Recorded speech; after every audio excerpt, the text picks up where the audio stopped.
Hey, Andy, welcome.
Sounds like you need to go to sleep, man. uh,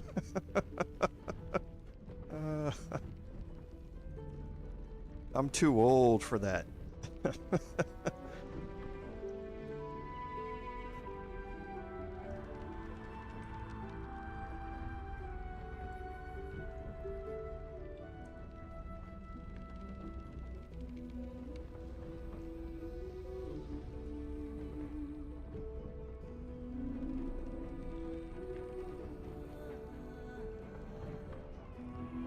Hey, David, welcome. Thank you for being here as always.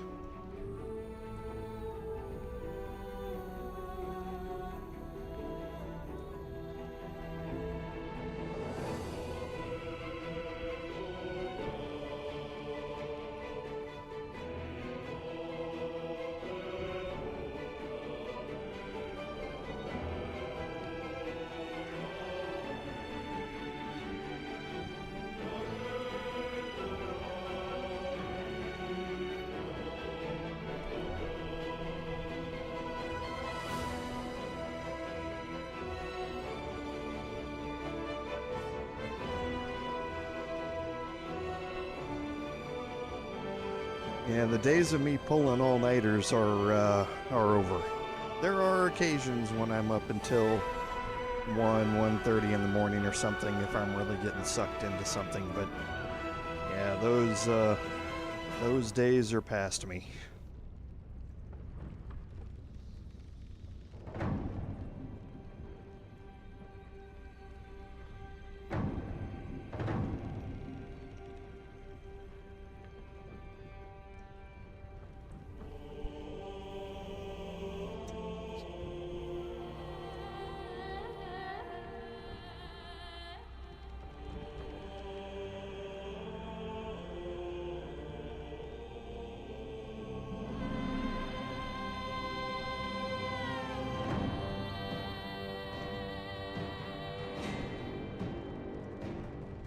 I would be passed out in a stupor in my gaming chair if I tried that.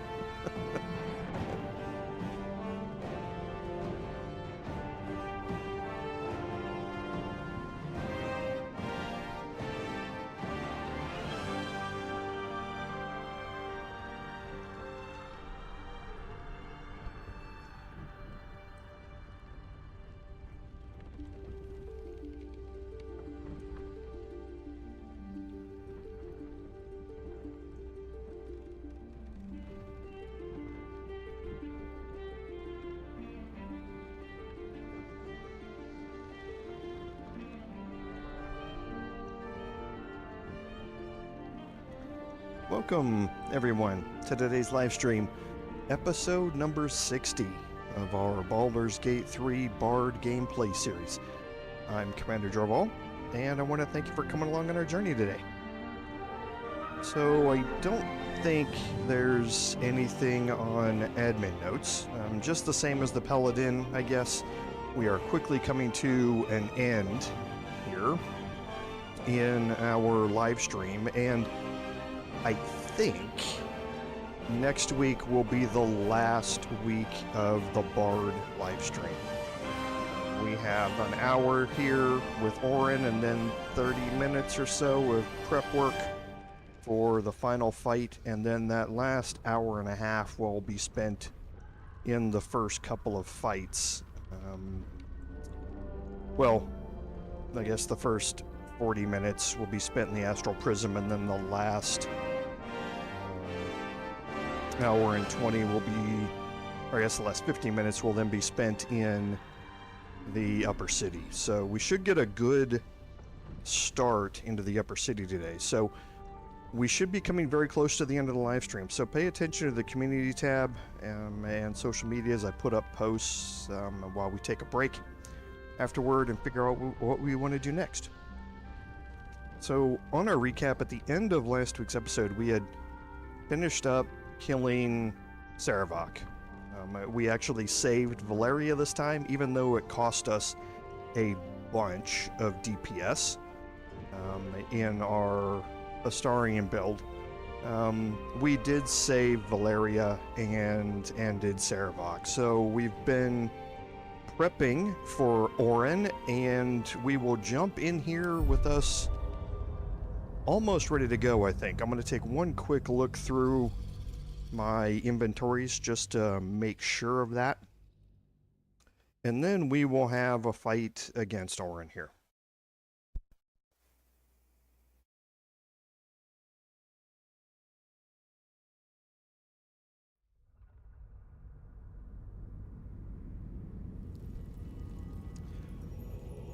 Okay, here we go. We're gonna let this guidance run out. We'll refresh it here in a second. I want to just quickly look through our gear, make sure everything is kind of set up how we want it to be.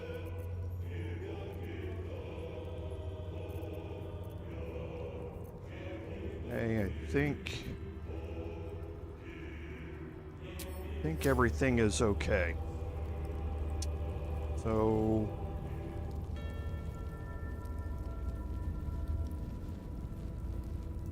let's see quickly.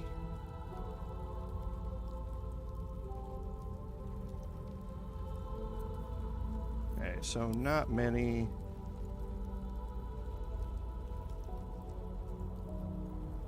We have a few of these.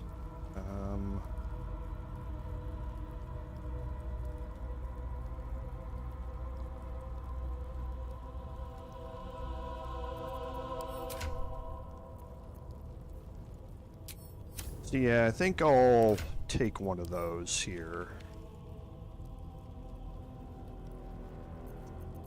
for my bard. Okay, and now let's head back up here and refresh guidance real quick.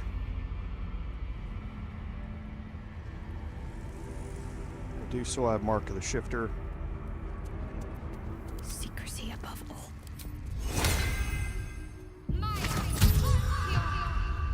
Unseen as I was Put her back into hiding.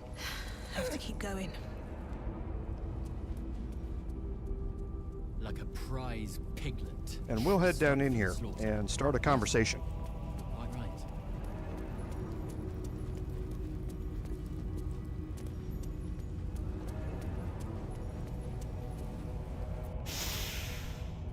I smell it. Gortash's corpse stain. His killer approaches. You knew the Murder Lord could not be denied his meat. But Sarevok's crimson was not yours to spill. He was mine. You had no right to take him. Oh, did it think it could protect? Did it think it could save? Only the blades can offer salvation. And here things are a little different because we now have a persuasion check or persuasion intimidation that we can make here to do this. Now we have advantage on this check here because we defeated Gortash, so that's why there's 2 persuasion options down here. If you've come here in reverse and you haven't fought Gortash yet, then this option obviously is not going to be here. Okay, it's a DC of 25.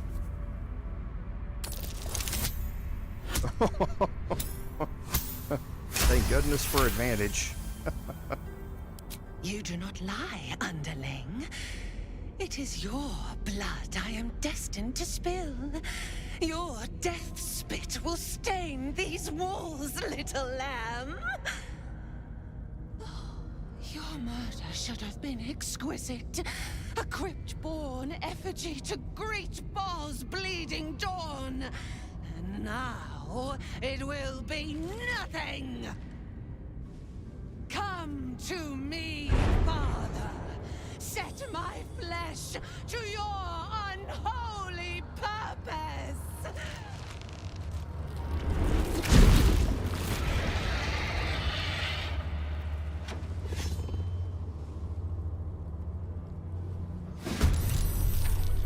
All right, and again, we rolled first, and that's because of the alert feat here. If you do not have alert, then you definitely want to make sure that you have an elixir of vigilance before you go into this fight. The Death's Head can offer up a stunning gaze, which can deprive you of your turn and let you just sit there and get hammered on turn after turn after turn. So you definitely don't want that to happen to you if you're coming here with just one character like I did. Now again, remember, we don't want to have this fight anywhere near Lae'zel. The AoE damage that Orin and the Invoker and the Death's Head can do can kill Lae'zel. She's knocked out, so anything that hits her is going to definitely hit. She's not going to pass any saving throws. They won't attack her directly, but if you are in the line of a AoE spell attack or of a sweeping type of attack, she can get hit. And if she gets hit by a melee attack, it's a guaranteed crit. So you don't want to be anywhere near her in the way that she's facing. If you come around behind her, that can generally be fine. If you get her to turn around, then generally that's okay. However, if you're standing here and she moves behind you to go this way, then again, you're putting Lae'zel in some danger. So what I'm going to do here is first get rid of the other people out here. I am not going to focus on Orin on this first turn. I'm going to focus on the Death's Head and the Invoker first and kind of stay out of the way of Orin. I don't want her to get Lae'zel into trouble here with that. So we have Unstoppable 2, and we don't have anything on the Invoker. The Invoker is probably a little bit out of my range to get to. Well, it doesn't look like it. I forgot how OP Fly is.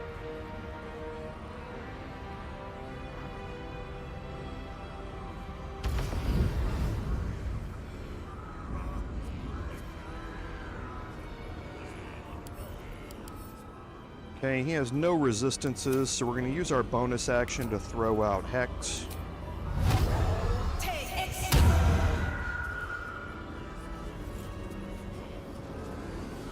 We're going to throw up a defensive flourish here.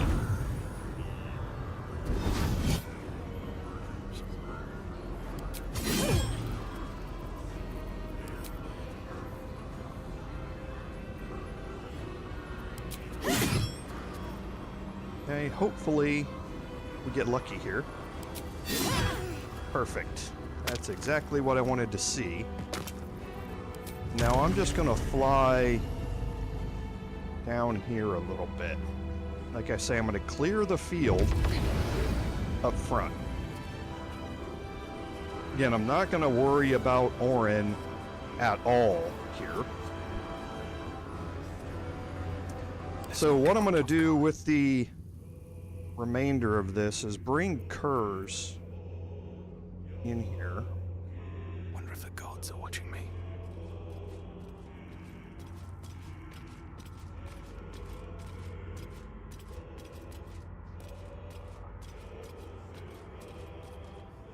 And I'm going to bring Just look at Gale me. My pleasure. out here. Because the Death's Head does have 2 turns of Unstoppable. I would like to remove that. So I'm going to spend a level 1 spell just to send Magic Missile their way and remove those 2 turns of Unstoppable.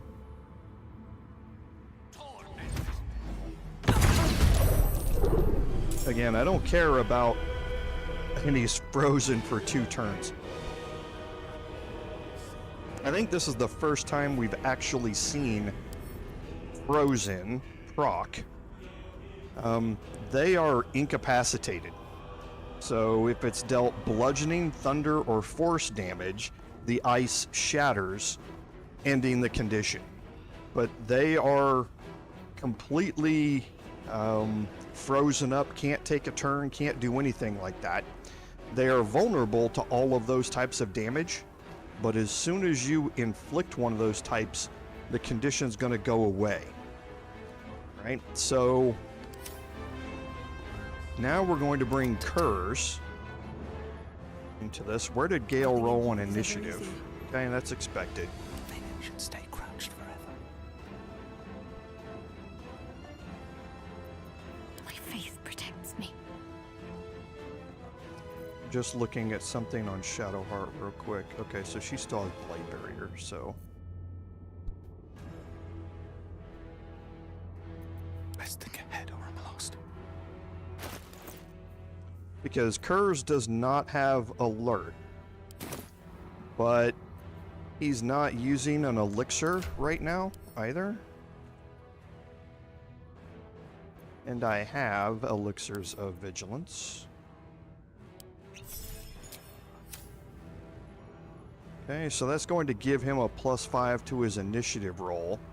So let's see if we can drop Kurz down into this fight and see where he rolls in initiative. Gonna have to get him down there though, because Kurz can't fly. He does not have access to tadpole powers, and I don't want to take 36 points of Need to keep focused. damage. So we had... Oh, I cleaned out my inventory. So I might not have the Boots of Mystra anymore.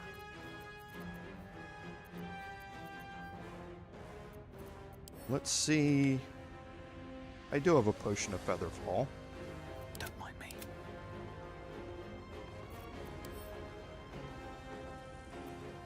A Potion of Featherfall does not overwrite an elixir.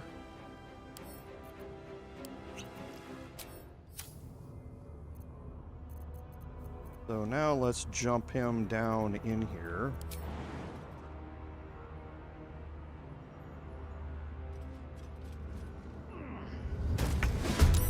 Okay, so he rolled after Orin. I'm not excessively worried about that.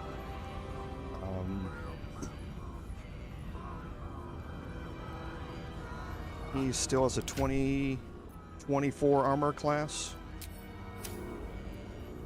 Okay, and I'm going to leave Shadowheart up there for now, out of the fight. Stalker of Gaea's wastes, take our blood.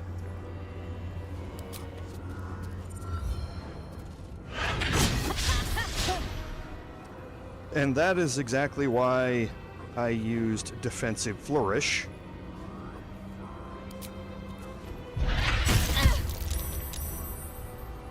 Okay, I should have used that on the previous turn. Okay. So now we are going to get rid of the Death's Head here. And then next turn we will be able to focus all of it on Orin. Okay, so... Yes.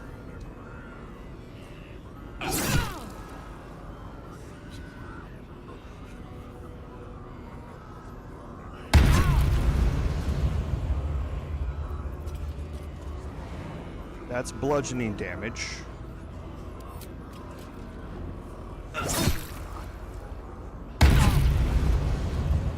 Okay, that was a better roll of Divine Smite. Do not react, and then our bonus action. This will end frozen, but with only 2 hit points left. Hopefully it just makes the kill, which it does. Okay, so now it's just us and Orin. So I am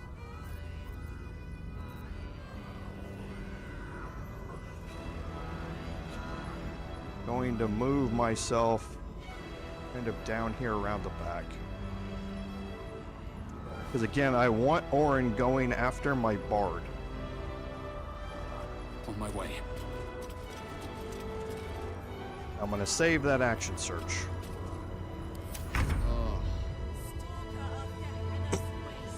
Okay, so Gale isn't going to be able to do anything for right now.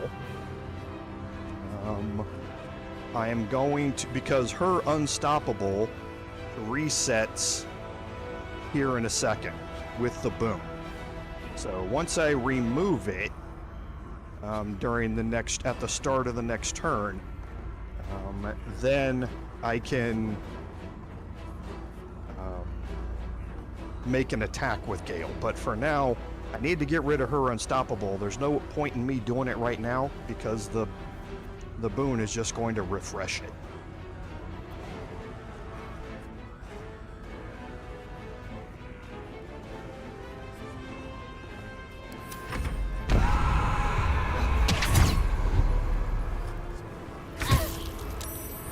Okay. Now, here again, we have 7 turns of Unstoppable, and we need to find a way to Step softly. remove that.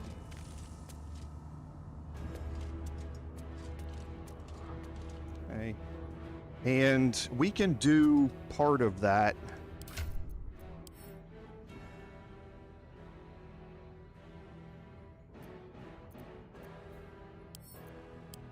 with Shadowheart. Okay. Shadowheart can get rid of 3 turns of it. Here, guaranteed 3 turns of it.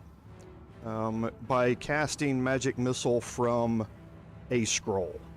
Now this is going to put her into combat, and we'll see where she rolls in initiative. I believe she has alert as well, but either way, we want to see where she lands in combat. This is going to be somewhat critical to how we play this thing out, but let's see if we can just first get rid of these 3.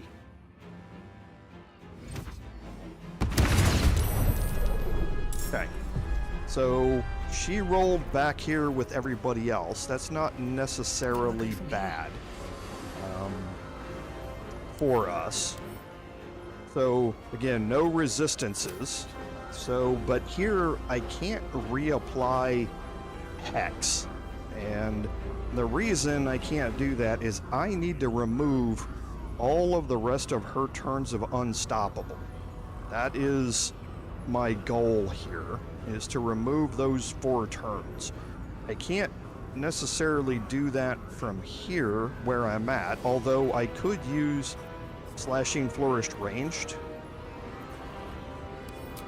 but I've got disadvantage on all of those attacks. So I don't want to necessarily try that. I would prefer to do it with my main hand attacks, and I only get 3 of those. So I need to up that a little bit, and I'm going to up that with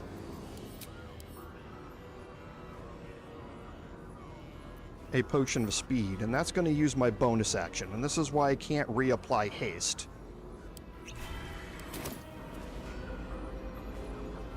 Okay, so now let's make our regular attacks here. Okay, so I'm not going to throw any of these in here yet. She still has turns of unstoppable.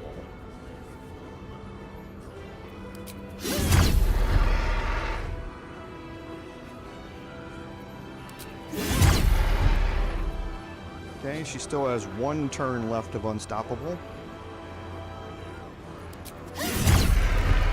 Now I can throw in whatever I want.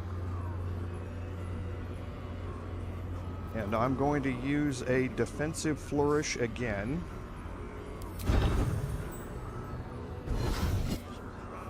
Okay, now Executioner guarantees that it's going to be a crit. Luck of the Far Realms guarantees it's going to be a crit, so I'm going to use Executioner first here. Okay, she's frightened, which means she's going to have disadvantage on her attack rolls as well against a 30 armor class that I currently have.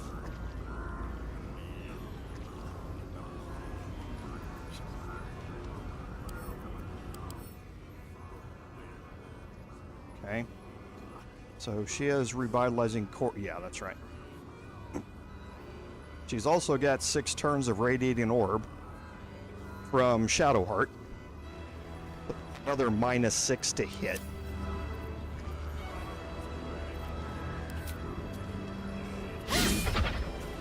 Okay, didn't need that for my last one. So now we'll end my turn, and hopefully Orin will again attack me. Okay, so she's about to. Okay, she went after all of us. That's the AoE attack that can damage Lae'zel while she's sitting here. That's why you want to make sure that Orin is turned or led down here a little bit when you're doing this. So she's a monstrosity. So that's just against Celestials, Fiends, and Undead.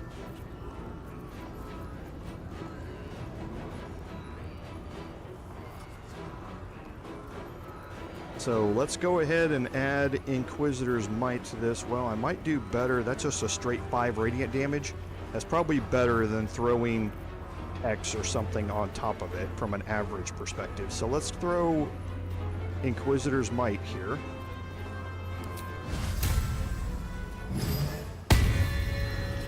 And now we'll get in here. No time for mercy. And start throwing the Divine Smites. That was a really low roll. It dazed her, though, which means that she can't have Dex bonus to armor class anymore, so she loses +4 to her armor class, so she's down to 14. She also has disadvantage on Wisdom saving throws, which we might be able to take advantage of. That was a better roll of Divine Smite.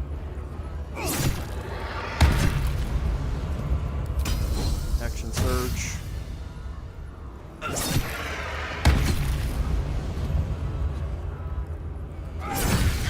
And that ends that. Okay, so now we have the Reapers. And they're under Sanctuary right now, so I can't target them directly. So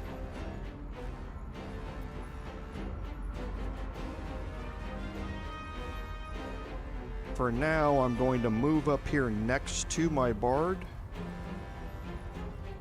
So hopefully we can proc Sentinel on anybody that comes to attack my Bard. Hopefully.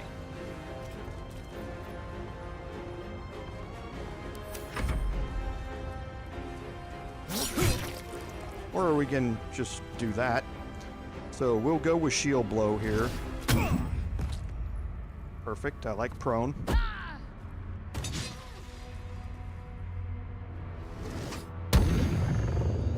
So now that attack's going to go against the paladin.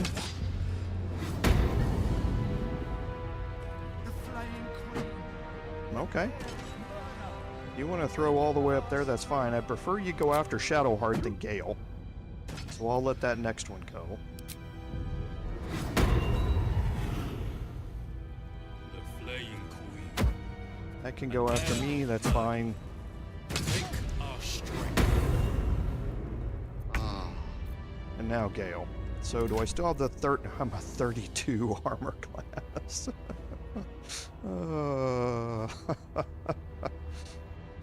That's it's pretty hard to hit. So yeah, he's got a +3 proficiency bonus to that, so he would have to roll a 29 to hit me.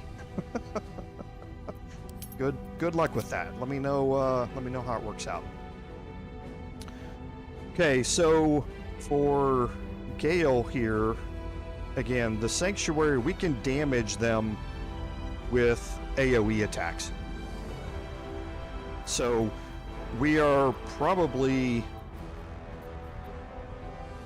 I'm looking to see what we have, because I could just remove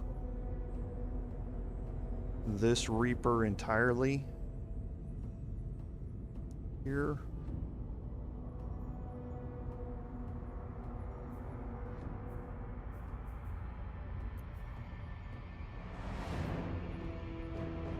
I'm debating.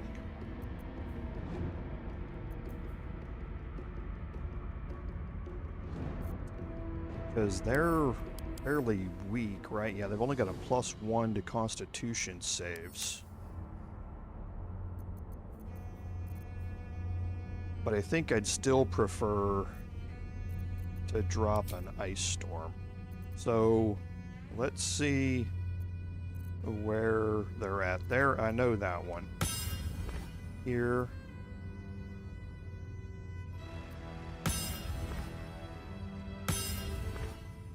Okay, so this one I can hit them both.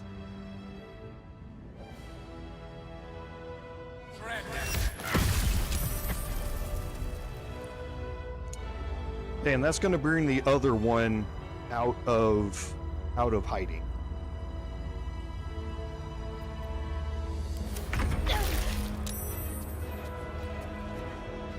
Okay, so we're still under Sanctuary over here.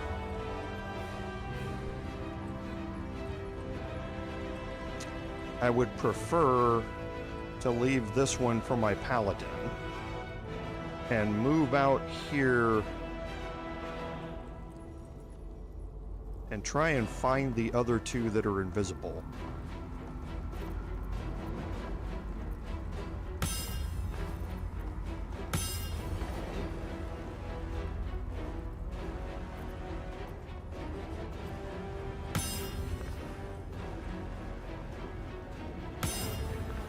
So,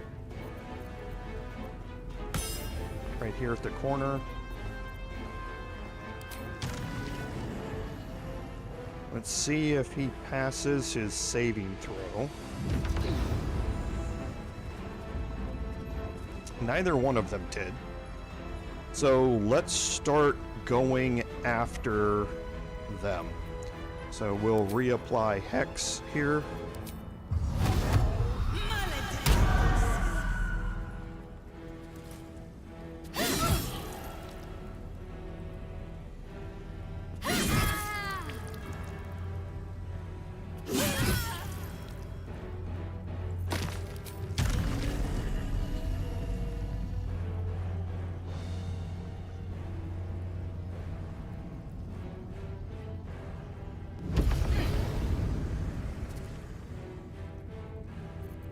Might as well throw a defensive flourish here, no reason not to.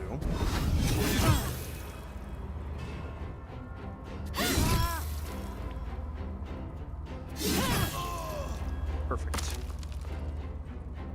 So now let's get up next to one of these to give them disadvantage.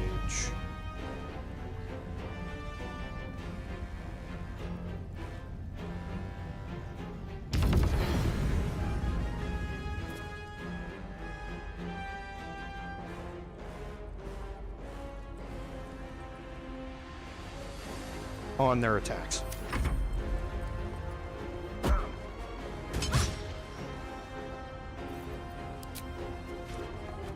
Throne, love it. Your throne of blood. Heed up. So we're going to go ahead and charm Heed here. your call. If we charm, that means it can't attack us with its extra attack. So it's going to have to do a throwing attack, which will probably go against curs. And because they're threatened, they'll have disadvantage on that.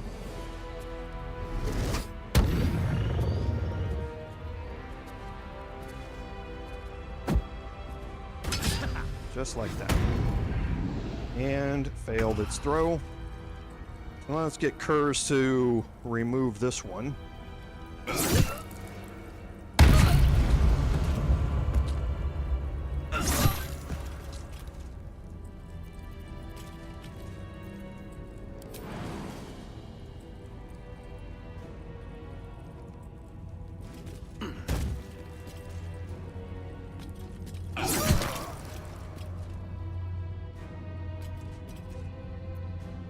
I'd prefer not to move out there and possibly get knocked prone. So this one's next. Can't do anything against him anyway.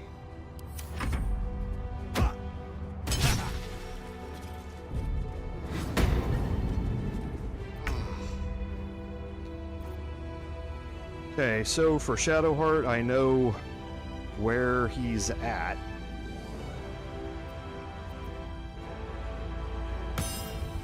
Right there.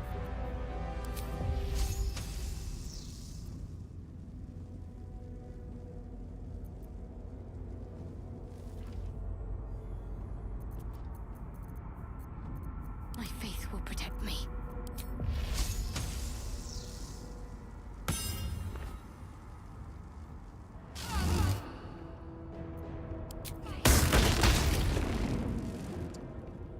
Okay, and then I'm gonna bring her down here.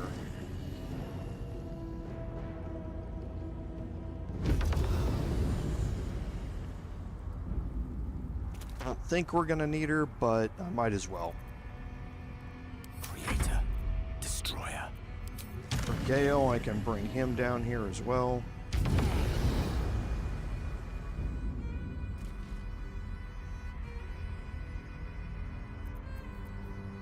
We're going to be taking a long rest anyway, so why not throw this out? This should kill him.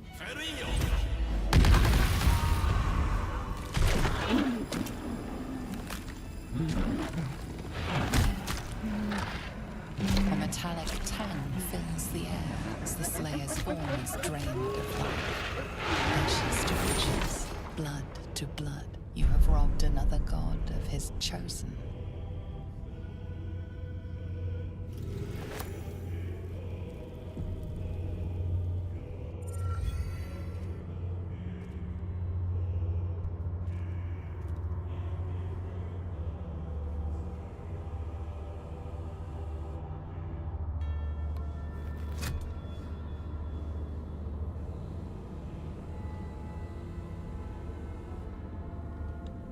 So, we have the final stone. I need to see it for myself. There it is. So innocent, but such potential. You have done very well indeed. The Netherstones pulse with psionic energy, permeating you, pulling you in line with their rhythm. The thrum quickens, rising, cresting on a single feeling. A location. A Morphic pool beneath the city itself. So that's where the Chosen imprison the brain. To conceal it, one would imagine. And to maintain the illusion of their own control above ground.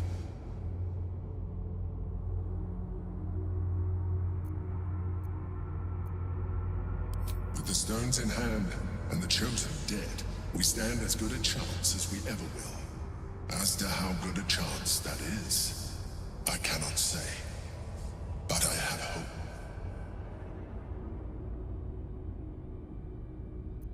When we reach the pool, we will find the brain, and we will end this. In death, thraldom, or freedom. But a word of caution. Once we cross into the Elder Brain's domain, there will be no turning back. Finish your business here before you proceed. The brain will be waiting for us.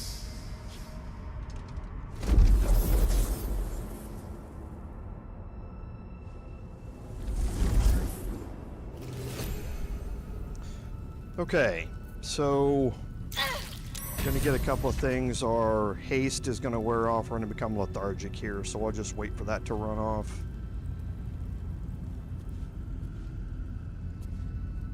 Then we need to go over here and search Orin's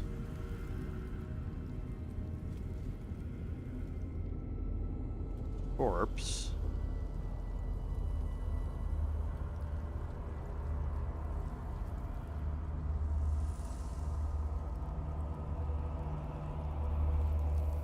Okay. It's not showing up on left alt. One day I'll catch a break. No, it was just out of sight. That's why. Okay. So, studded leather armor +2. You know, it is what it is. Something that you can sell. A ring. The altar key, we're definitely going to need. Some gold. The mutilated carapace. Gain a +1 to attack and damage roll while shapeshifted.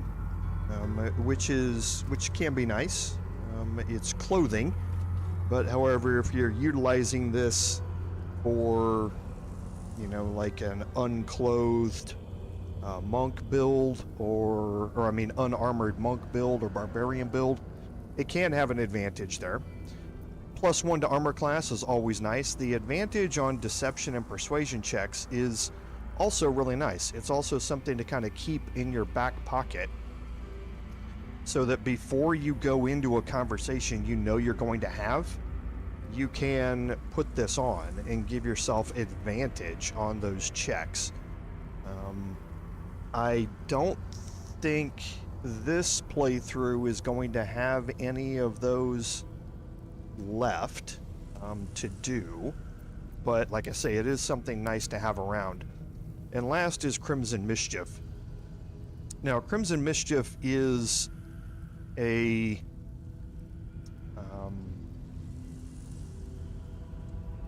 can be an upgrade to several different types of builds. So it does necrotic damage. It does 1d4 necrotic damage by itself. That is not coming from me. That is coming from the weapon itself. So that's a boost over what Valar Luv can do to begin with. The weapon deals an additional 1d4 piercing damage against targets with 50% of their hit points or fewer.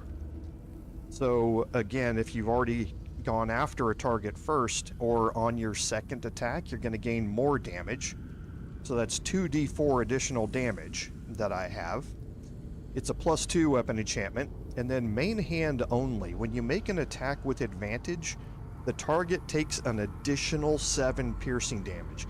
And this is where Crimson Mischief really shines, in that if you are fighting in darkness against enemies who can't see in the dark, every attack you make is going to be made with advantage. And that means if you hit, they're all taking an additional flat 7 piercing damage every time. That is the average roll of 1d12. So you are now basically adding 1d12 additional bonus on top of damage, on top of every other damage, the 1d4 necrotic and 1d4 piercing. So it really is an upgrade for me over Valar Luv. So I'm going to change out to it. As far as the rest of these go, there's going to be a bunch of daggers here and that sort of stuff. I can pick all these up, but I'm just going to end up selling them.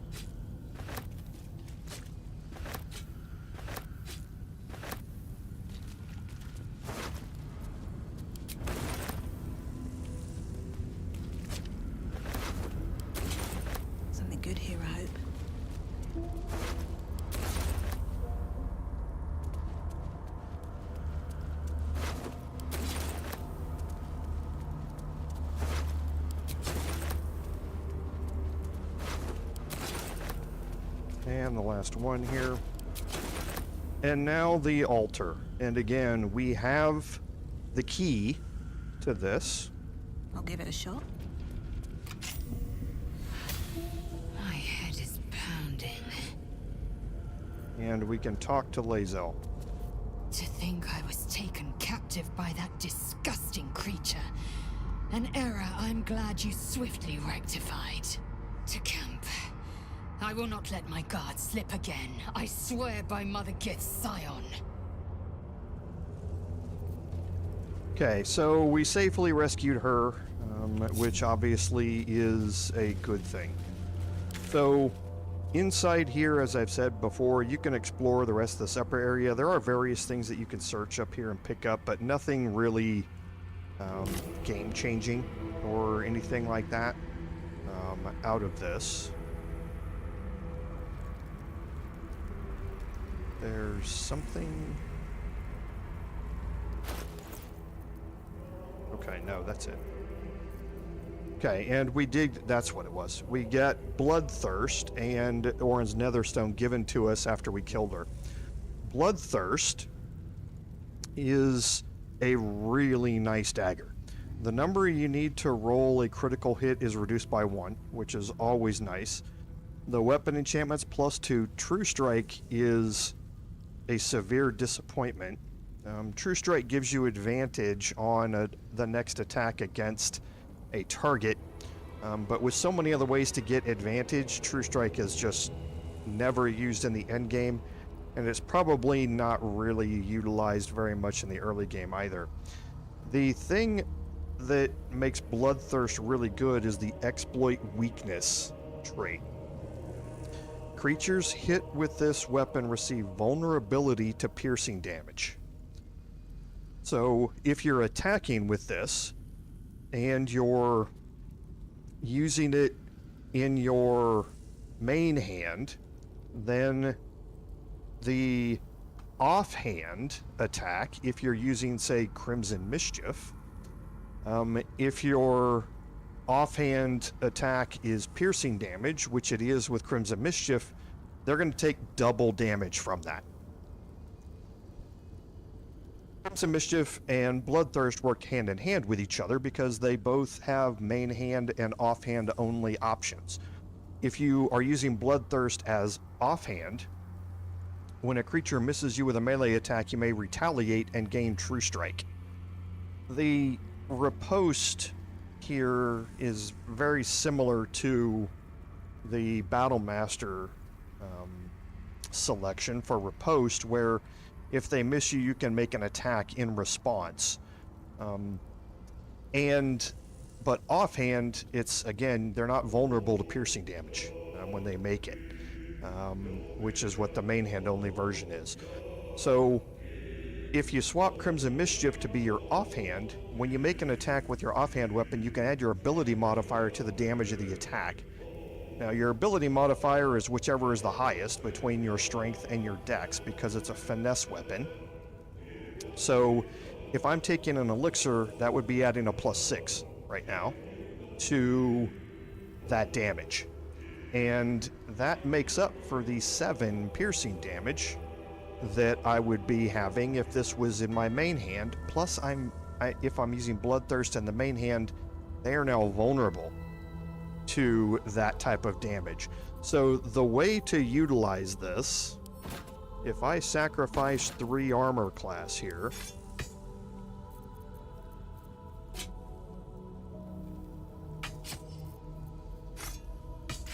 is with this setup here. That is to have Bloodthirst in your main hand, so that when you hit somebody with it, they become vulnerable to piercing damage. Then on your next attack, because remember I have 3 main hand attacks and then an offhand attack with my bonus action if I untoggle dual wielding. My next attack, the damage I'm doing with this, they would then be vulnerable to that piercing damage. The next attack, they are again vulnerable to that piercing damage, and then my offhand attack, they're vulnerable to that piercing damage, and I'm adding my ability modifier to the damage of the attack, which is normally only doable if you take the dual wielder feat as part of your build.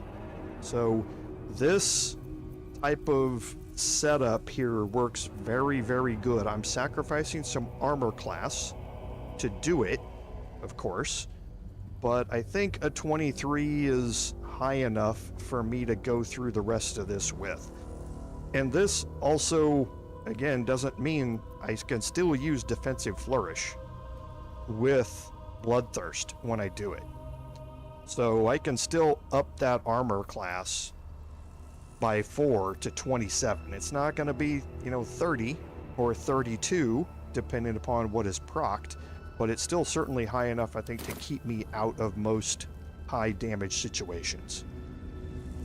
So I think that's enough talking here about the setup. We're going to head up the ramp here and head out into this area because we're red bordered right now.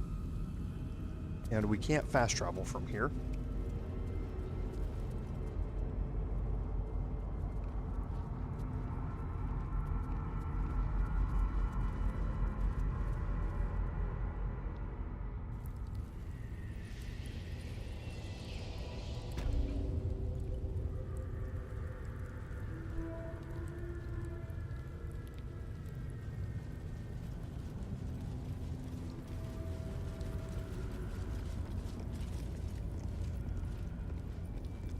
There we go. Our red border is gone, so we can fast travel. Let's take a quick look at our quest journal. So the Orin quest line is now done. So we need to finish up one more thing before we prepare for the ending of this. And that's actually 2 more things, I think, maybe. Let me look through my inventory.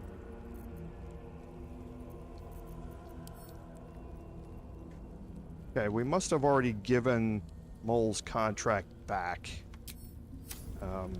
to her. So we did pick up the Orphic hammer, so we need to go talk to Kith'rak Voss. And honestly, I can't remember where he's... Oh, I remember... I think I remember where he's at.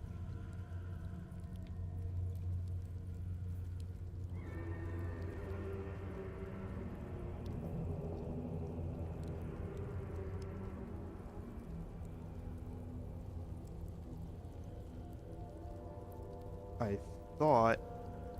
There he is, yeah. He's over by the entrance over here. So I'm going to go to the city sewers. He's over by the back entrance to the Tsar Palace. Why did nobody else come with me?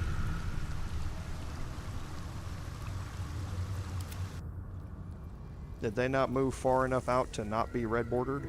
Okay.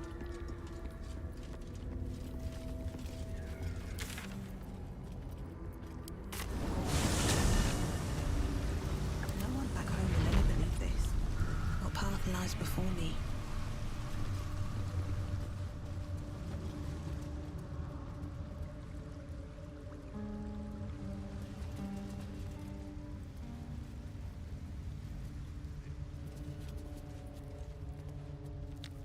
It's through here, I believe. Yep.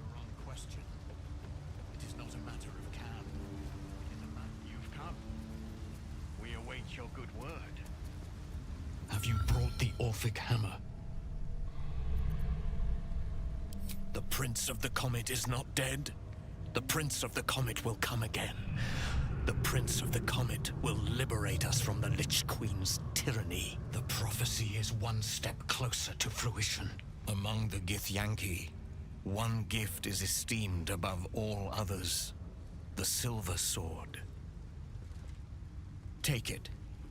Wield it in honor of Gith, the great liberator, and her unforgotten son. Istik, now that you have the hammer, you must find a way to enter the Astral Prism. Once inside, smash Orpheus's bonds. His cry will shake the plains, and I will fly to your aid. The Prince of the Comet will sear the heavens again. First we'll defeat the Absolute, then we let the Lich Queen tremble. Think again. I will not permit your entry.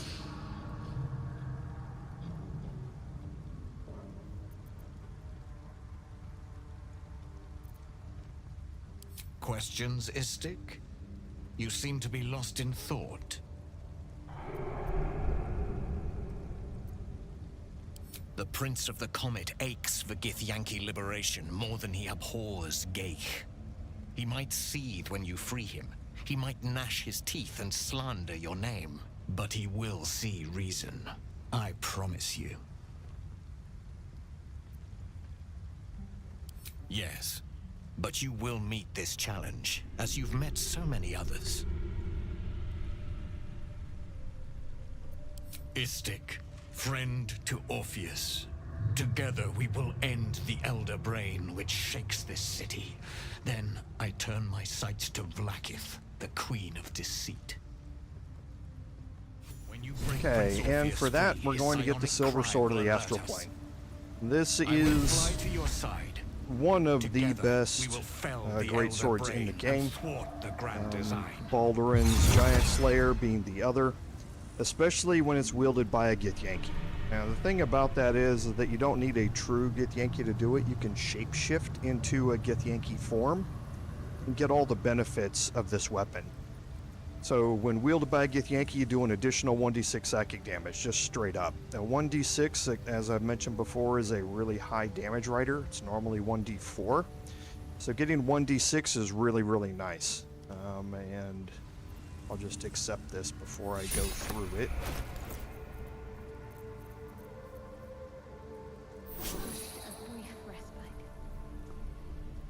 While you're holding it, you have advantage on intelligence, wisdom, and charisma saving throws, resistance to psychic damage, and cannot be charmed, which is all really, really nice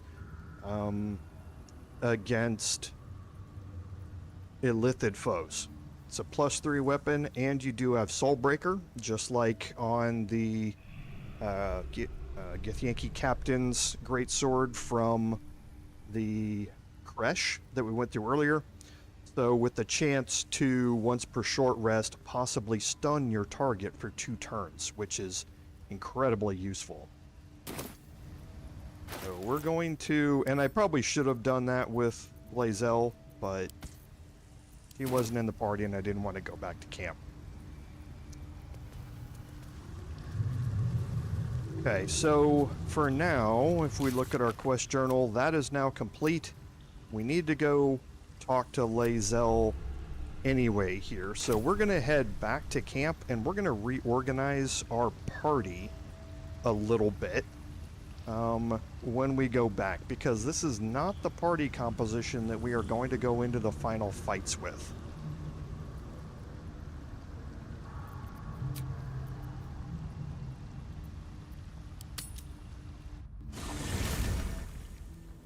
From bones free,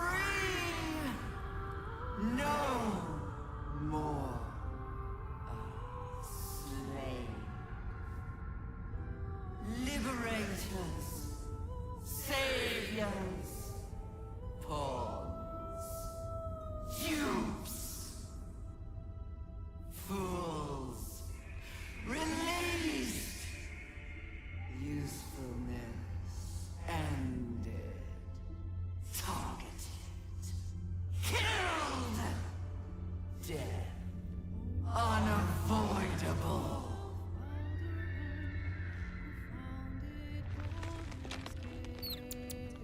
Okay, so here at our camp, we want to go talk to Lae'zel first.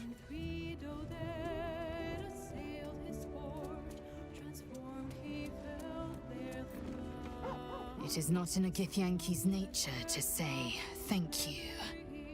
Our language doesn't even have a phrase for it. Kraith Khan Jan is the closest equivalent I know. May your enemies know agony. But after releasing me from Orin's grip, there is only one proper response. Thank you. Sincerely.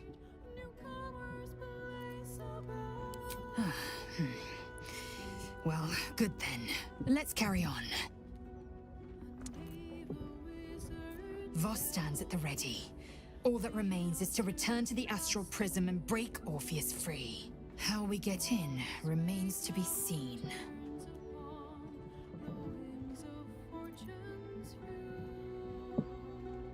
Incredible.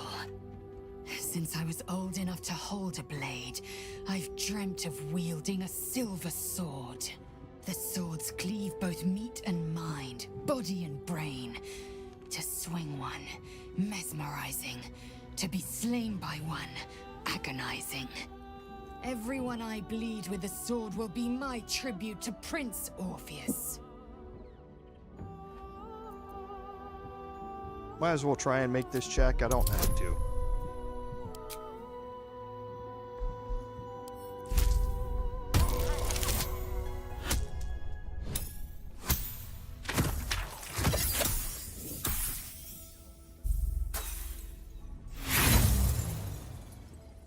I'm not going to spend any inspirations on Lae'zel it. gave a thorough description.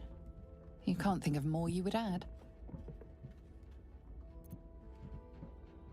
Certainly not, or the Prince's honor guard would have already fractured his prison. Only the Orphic hammer can break Orpheus free. A Kith'rak silver sword is more than a weapon. It is an extension of your will, an entire limb unto itself. You merely need to think strike, and it strikes. The sword carves the correct path, and carries your arm with it. The ancient slates tell us that each sword holds a fragment of the living gate, a flesh portal made from the stuffs of nightmare. The silver injures the body, the gate's flesh injures the mind, a formidable weapon against Gaith. Very well.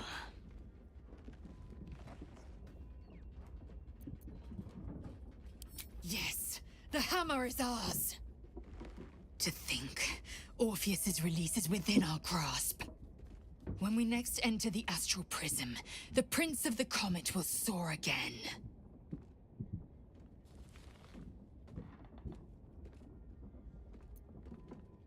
Okay, so there's a couple of things that we want to do here, and this is a persuasion check.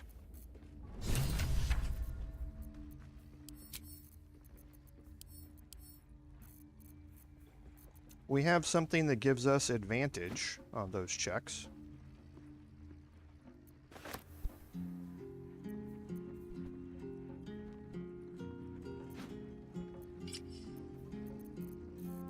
Okay, we also have...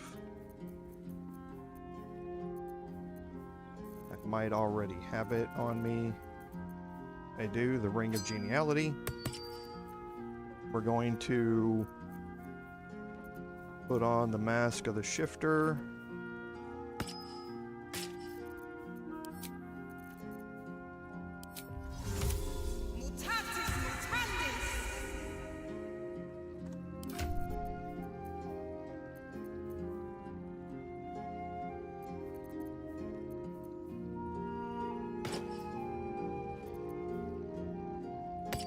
And we're going to put on the Silver Pendant.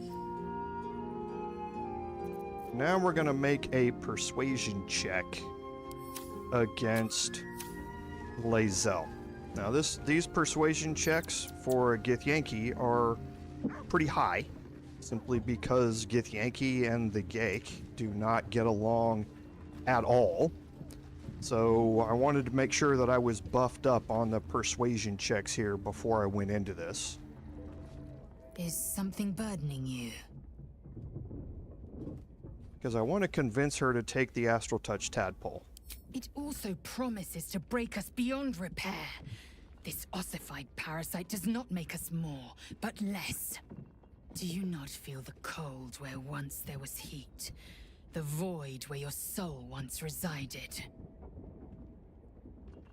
Okay, so here's the persuasion check. Okay, oh, we actually gain advantage on this because we're partially illithid already. I hadn't realized that. So we're double advantage. Doesn't give us any extra. But now our total bonus is 16 to 19, 18, so we can only fail it with double nat ones.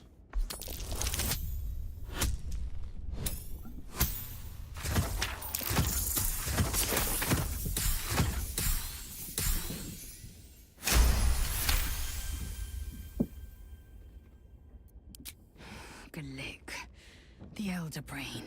It could be the harbinger of the grand design and the doom of the Githyanki. The end time of the 16 planes will be upon us, and the Astral would be the first to fall. Very well. I will accept what this damnable Kith'rak has to offer. Yisk Githkar Tafki Crashet.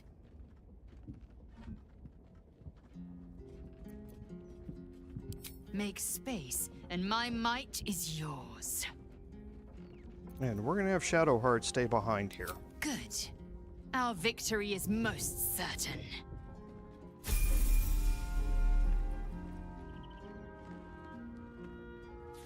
Life pulses from within. The parasite's thoughts whisper at the edge of your mind. It wants to share itself with you. It wants to be let in. Go on. Don't be afraid. It only wants to help you evolve.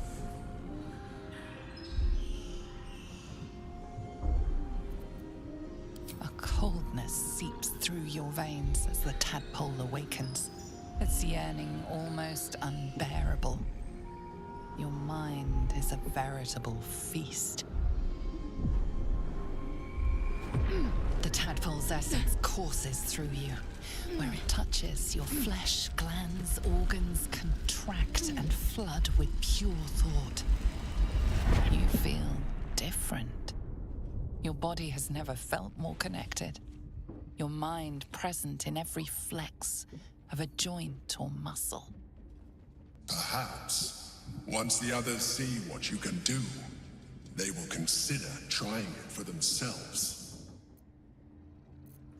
Okay, and then we can level up Lae'zel here as well.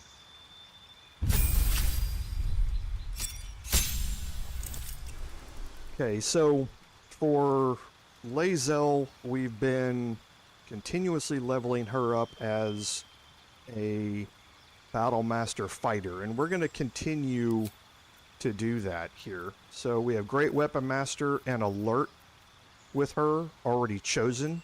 So Savage Attacker is going to give her advantage on her damage rolls, basically.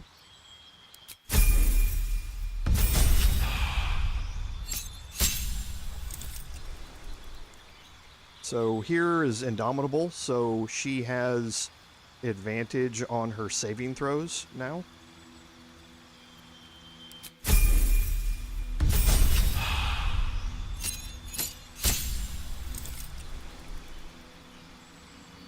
At level 10, you increase your superiority die to 1d10. So this is now a straight increase in damage from 1d8 to 1d10. She also gains 2 more maneuvers. Riposte is always a very, very good one to have. And Trip Attack is also another very, very good one to have.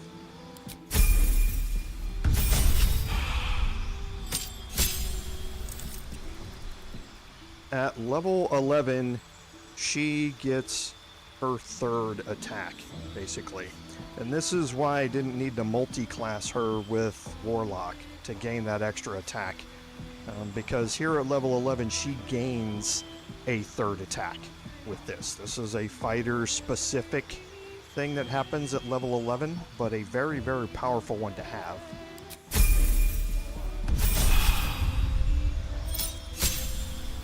And here we gain our last feat.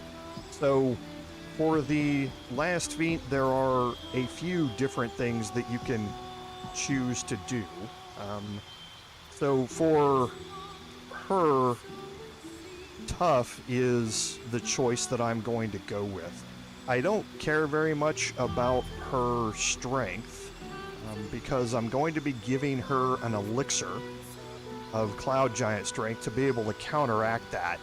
So even though her strength is 17 right now, her Constitution is 15. Tough is going to give her 2 points for every level she's gained, so that's an additional 24 hit points straight up off the top for her that she's going to gain.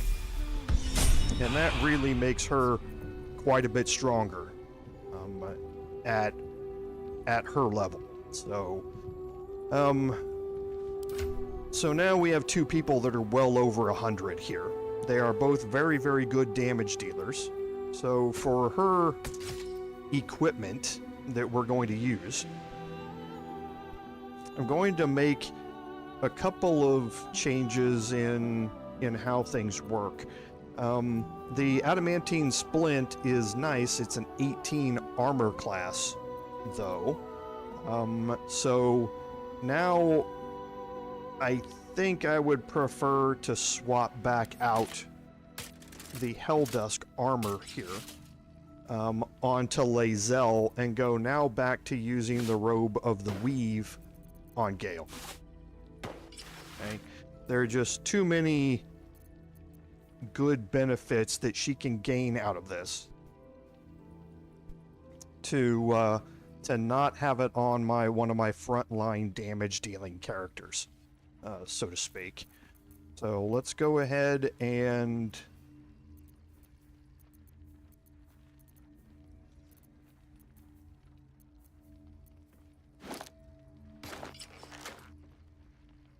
drop the rest of my combat gear back on here.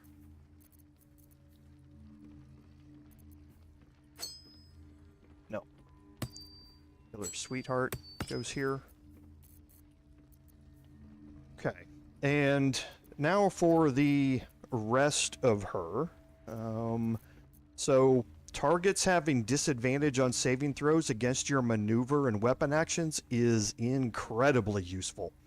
Because now when they make that saving throw against being tripped or being pushed or something like that, they have disadvantage on the saving throw. It means that your maneuvers are going to have their secondary effect hit quite a bit more often, and that's certainly something that you want to take advantage of. So for the rest, though, we've got some other things that we want to do. So, and I'm going to be moving some of these things around a little bit. Okay, so it doesn't look like we have any of the rest here. Okay, so she already has the Aberration Hunter's Amulet, so she has advantage on intelligence saving throws. That also gives her the Ancient Grudges class action. So she has advantage on attack rolls against aberrations, which is what Mind Flayers are, for 3 turns. That, again, can be very, very useful in one of the fights that we're going to be coming up against next week. So make sure that she has that equipped. Now, for the remainder of her stuff,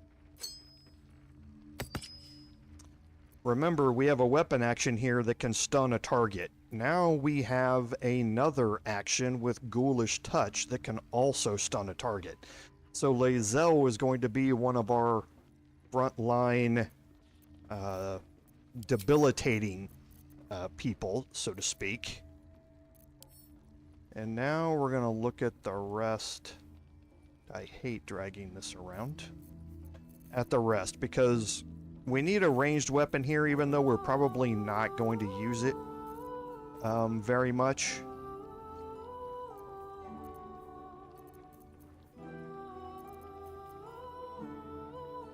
And the Fabricated Arbalest is nice.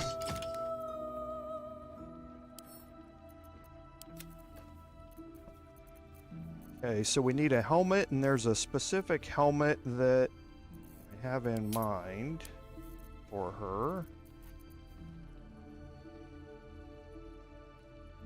Oh, sing a song of Baldur, who founded Baldur's Gate, empire golden, built on Okay, I must already have it out here, so from the cloaks,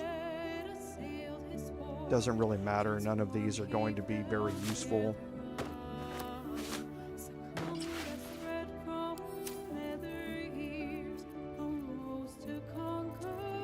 It might be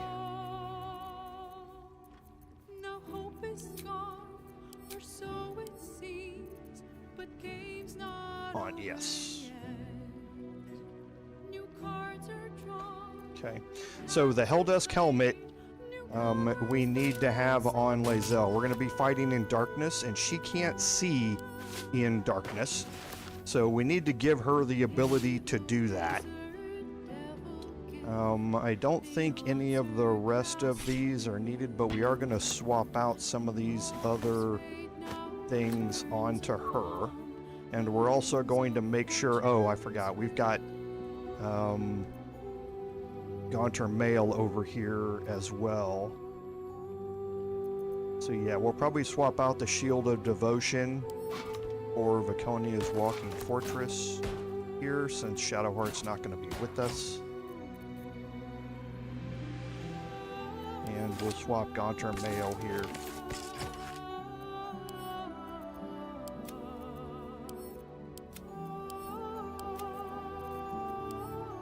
And then we did pick up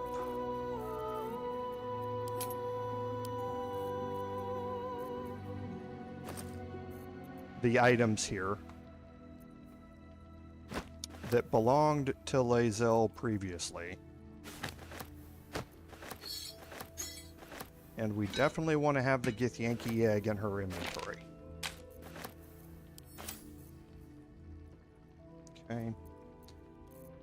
So for her last ring, I believe we have the Ring of Free Action still on Shadowheart. We do.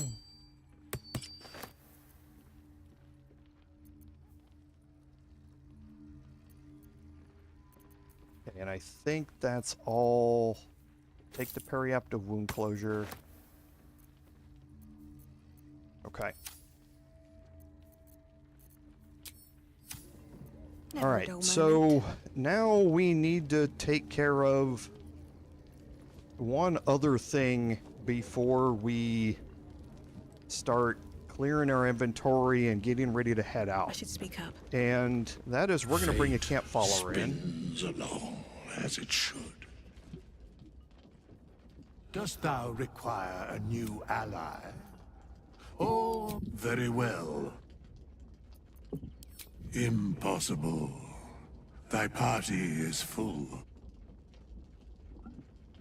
Okay, so we're just going to have Lae'zel stay behind for now. As thou desire. Choose. Okay, and we're going to bring in a hireling here. Now, this hireling is going to be specific for the one activity that we are going to do here.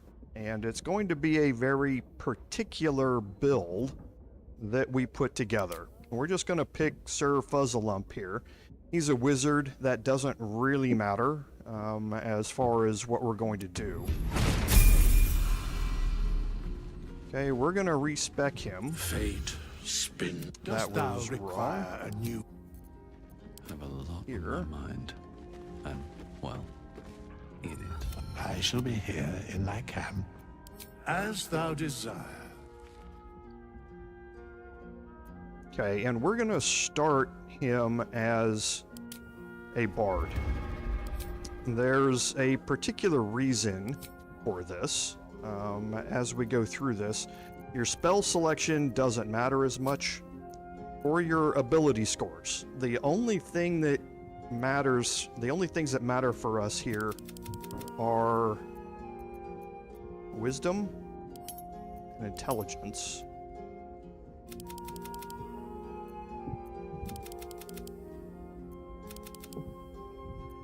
Okay, the rest of the ability scores don't matter for us. As far as our skills go, we want to add in medicine. We don't care about any of these bard skills, but we want to make sure that we are proficient in medicine. Okay, so we'll confirm this and continue on.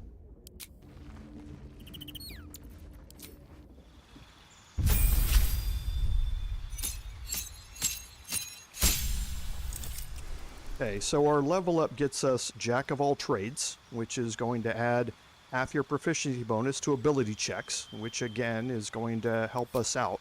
For spells, doesn't really matter.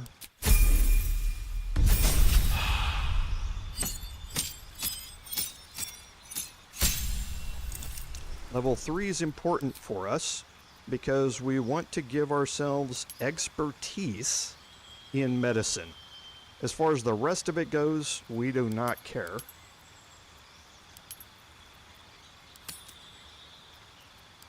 Our subclass, again, doesn't matter what we do with any of those. We can leave it lore. And for our spells, we want enhance ability.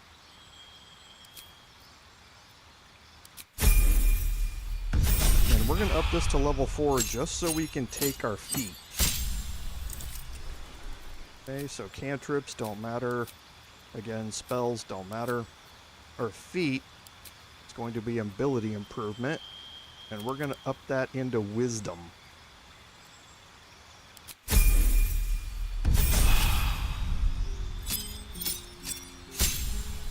Okay, at bard level 5, we're going to temporarily switch off.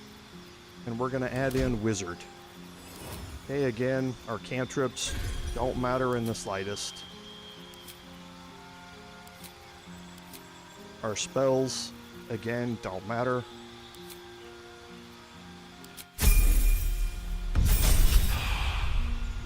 At level 2, we get a subclass. And this is what's important for this, is that we want to be Transmutation. Now what this does is gives us experimental alchemy.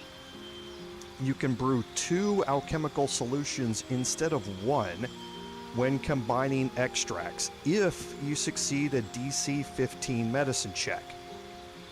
Okay, now for right now, medicine is a wisdom-based score, so we're gaining +4 from our wisdom straight up. But once we get out of character creation, you're going to see what that number turns out to be when we are done. Now we can buff this up with other things like guidance, mark of the shifter, enhance ability to gain us bonuses and advantage on those checks. Okay, and that is certainly what we are going to do with him. And again, spells don't matter. We're going to keep leveling up wizard to level 4 just again to get us our feat.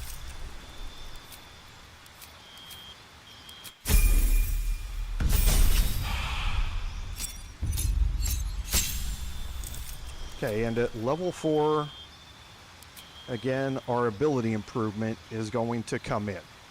Okay, now we could pick something like resilient here, but again, it doesn't really matter because we already have proficiency in medicine, which is what we need, and this proficiency is in your saving throws, not in your checks. But you can't go above 20 with ability improvement. So if you want to just take resilient just because it gets you that +1, that's certainly fine. As far as the rest of it goes, the only other thing that you can add in here is lucky, and you will see that a little bit later.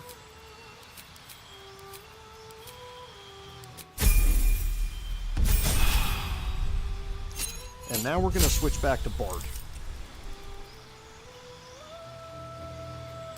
Okay, again, spells, nothing matters at this point.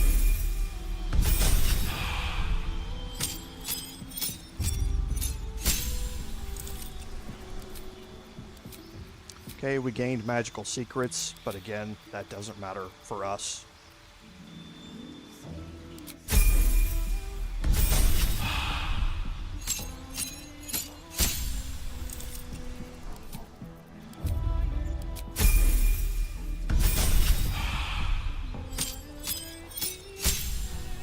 And here we gain our next feat.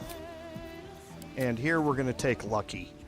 This allows us to gain advantage on those ability checks because there's kind of multiple ways you can go about doing this when you are making those rolls. Now remember, we can buff up our character, but if we're going to use concentration spells, we can only have one concentration spell active at a time. So if we have Lucky cast Enhance ability to gain us that advantage, that's perfectly fine, but we can't have him cast things like Bless or something like that he could gain out of the magical secrets that we just gained the previous ability or the previous level. So here for us, it doesn't really matter all that much because I have a plan on how we're going to do this, but I wanted to show you can use Lucky if you want to take something like Bless in the previous level.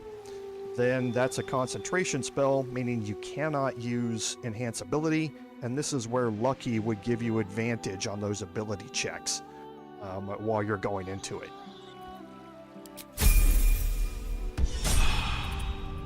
So now if I look at my stats here, my medicine check is a plus 13. So now I'm going to have advantage on that with Enhance ability.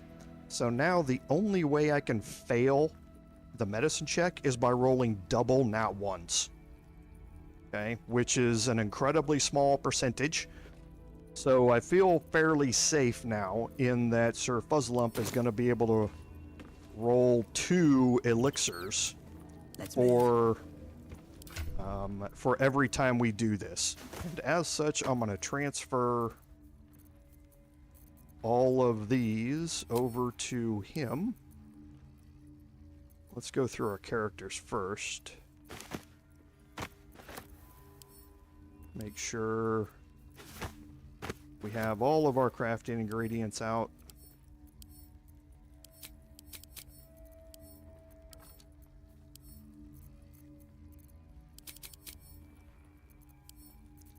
And then the rest that we've stored.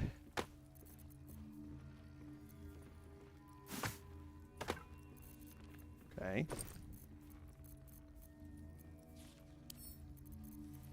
Probably too heavy. Nope, got it. Okay, and I think that's all of the crafting ingredients. Okay, so we're gonna take all of these. Take all of those. Take all of that. And now all of the crafting ingredients are here in his inventory. So and these things are still interesting. We open his up.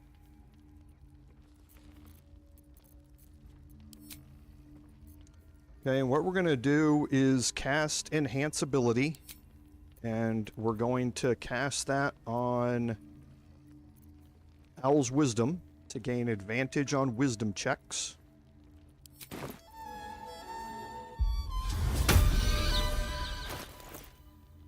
And that's going to last until long rest. There's no timer or anything like that. So now I go to Alchemy. Now here you can see that we have a bunch of things that we can craft down here. Okay, but we can't craft any of the ones up here, and that's because all of the ones up here rely on these things here. So now, for instance, eagle feathers, we can extract 1 of those. Tongue of Madness, we can extract 3, because we have multiple Tongues of Madness in our inventory. So the first part here, you can just click Extract All Ingredients. What this is going to do is create the maximum amount of all of these using the ingredients that we have.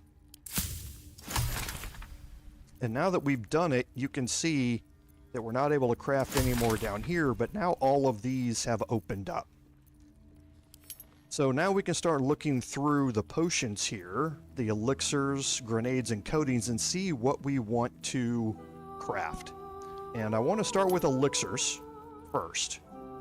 Okay, these are normally the ones that I want to make sure that I can craft the most of for this last section. So a few things that we definitely want to focus on is we want an elixir of Cloud Giant Strength. Okay, so we definitely want to craft that. We definitely want both Hill Giant. You can see down here in the corner. Watch when I do it. Succeeded a medicine check. So we're getting 2 for each of these. I want elixirs of vigilance.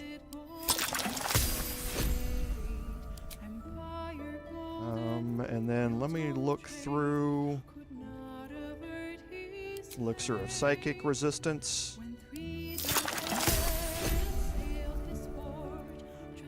Fire resistance. And we definitely want universal. Okay, and as far as the rest of these go,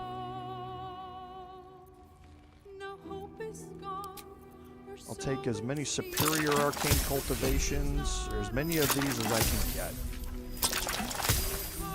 And now we'll look at potions. So potions of speed, look at how many we can craft, and we succeeded on all of them. Potions of invisibility. And then we definitely want at least 1 potion of animal speaking.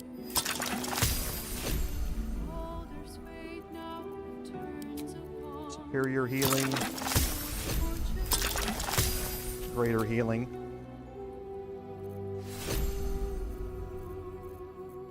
Okay, as far as grenades go. Okay, so we can't craft any more haste spore grenades, and this is why I leave you go in order, because this same ingredient could have been used to craft something up here. So you go in order of what you want to do. So if you run out of certain things later on, then you just run out of them.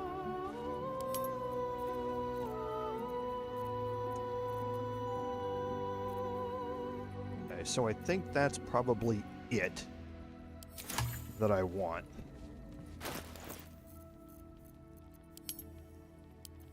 Okay, so now we can take all of these individual potions and just give them to somebody. It doesn't matter who. Oh, looks like I forgot to remove some. Oh no, it put them in my alchemy pouch after it crafted. So this is all the things it crafted. All the sublimates and ashes and that sort of stuff. Okay, so now you kind of see how the alchemy section works. You don't have to wait until the very end to do this. In balance mode, you don't really have to do it earlier. In honor mode, it's really a good idea to take advantage of some of it earlier. So you're going to see me bring out a camp caster, what we call camp casters. NPCs that stay in camp, just like Zenith, just to help give you certain buffs before you go into certain encounters and things like that. Okay. So now that we've done that and we've gotten all of our stuff crafted, let's quickly... Oh yeah, I need to take my long rest. I've got a long road ahead. Here we go.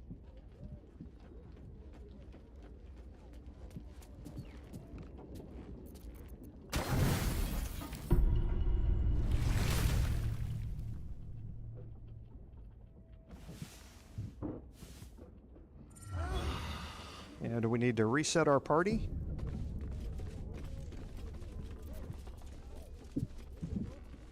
How much farther can I go? First in my heart.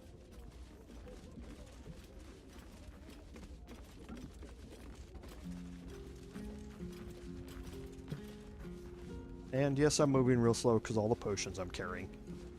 I'm aware. Yes, the hammer is ours. To think, Orpheus's release is within our grasp. When we next enter the Astral Prism, the Prince of the Comet will soar again.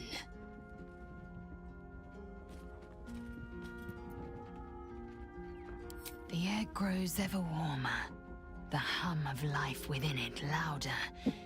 It may yet hatch, though not soon by my estimation. In its heat lives stimulation, and in its throbbing, exhilaration. An effigy of Githyanki future, incubated inside a fragile shell.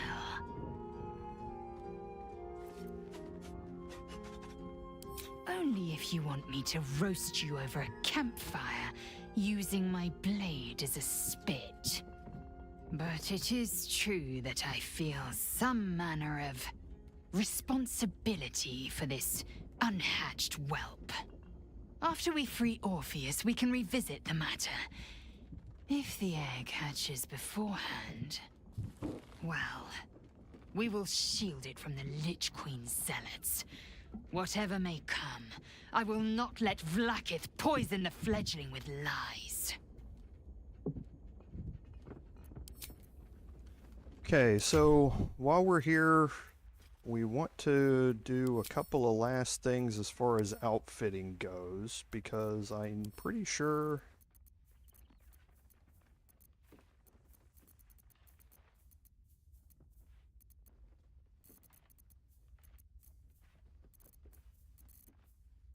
that I have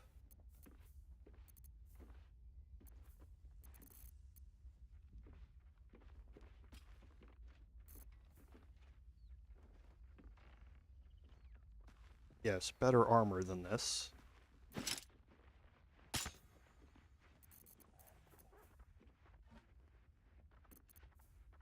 Oh.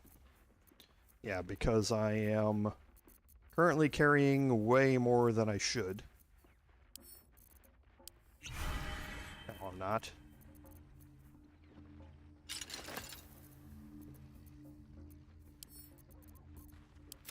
Oh, there's the armor of agility. I was going to say I was looking for it, and I didn't see it. That's what I was looking for. Okay. So let's remove Sir Fuzzlelump, and we'll bring Zenith in here. This vessel is at thy disposal. But the vessel only stares blankly. This soul awaits thy command. And this is nice because everybody I want is right here. What to do? Moving ahead. All's well that ends not as bad as it could have. Is some... Make space, and my might is your good.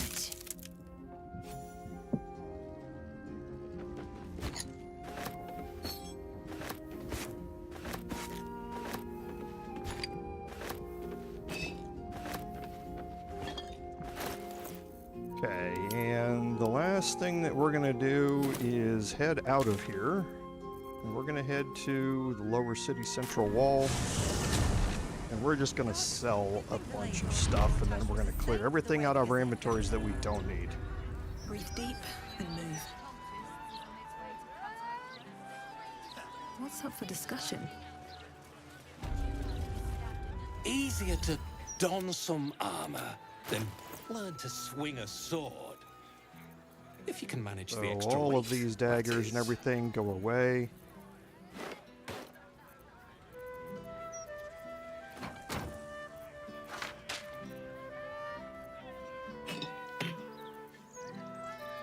So 27, 21 left.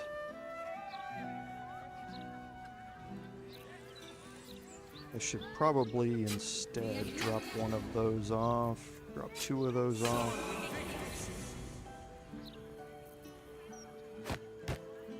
$27.18. Okay, now let's see if we have anything in here we want. There's nothing that we do. The way Go right next door. Something caught your eye then? Careful. Most of my wares can take an eye right out.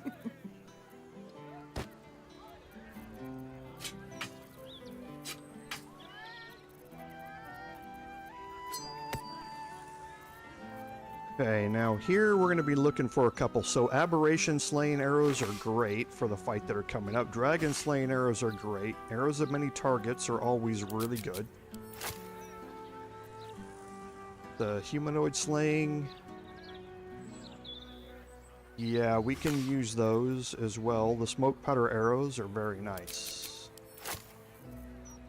Okay, so let's get rid of the remainder of some stuff here.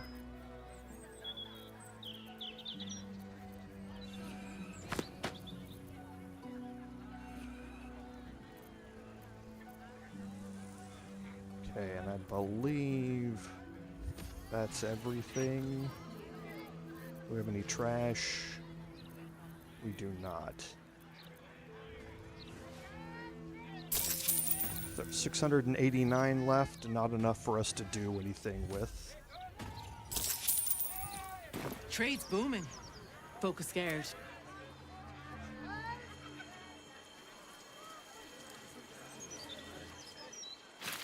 Cursed to put my hands on everything.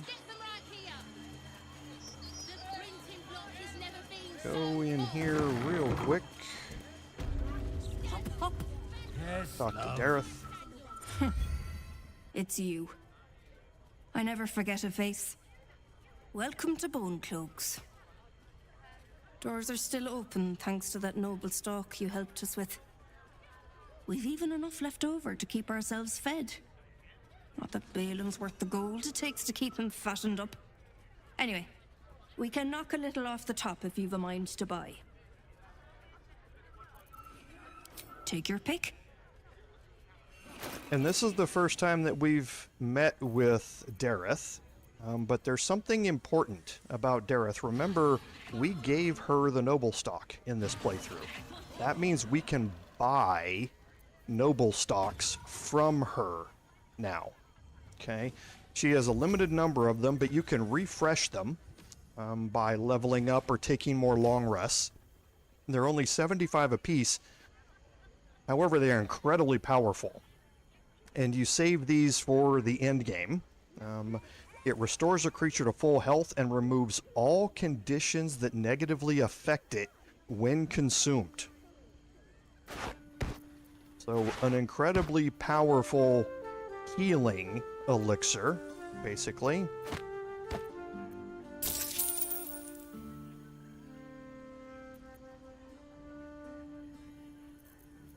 And I'm seeing, yeah, these are just things that we sold to her previously or didn't buy previously. The Potion of Supreme Healing. We'll take, I don't think we need any more though. The Crawler Mucus is nice to be able to paralyze somebody from range. Whoops.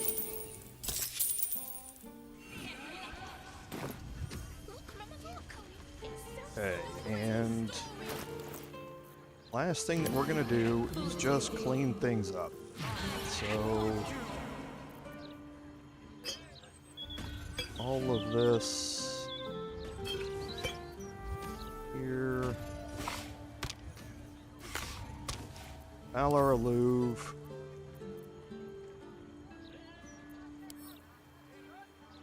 Oh, that's bound. That's right. Like, why can't I send it to camp? It's because it's bound.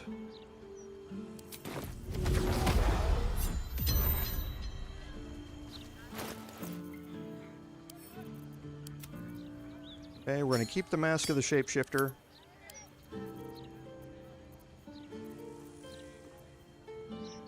We don't need...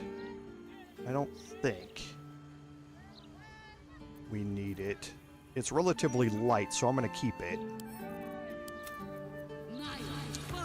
So, as far as the rest of these go...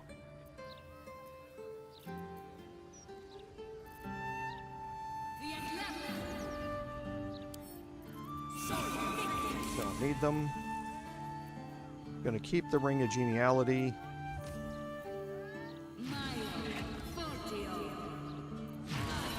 Keep the Smuggler's Ring.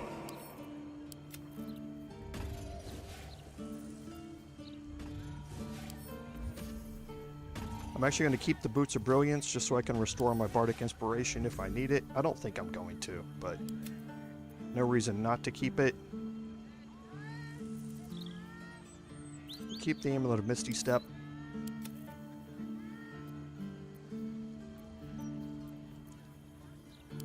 Keep the Silver Pendant. The Amulet of Lost Voices we're going to keep.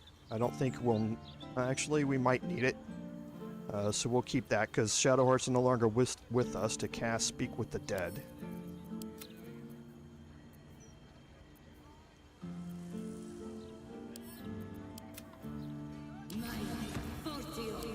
These are crafting ingredients. We don't need the handbag anymore. Get rid of the camp supplies.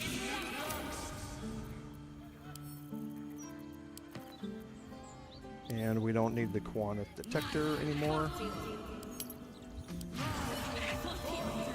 Never a dull moment. Or Curs. Definitely need to have the Orphic Hammer with us. We don't need the Susser Greatsword.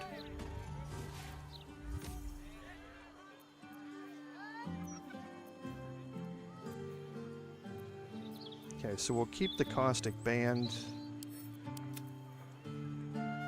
and the Shadow Cloaked Ring.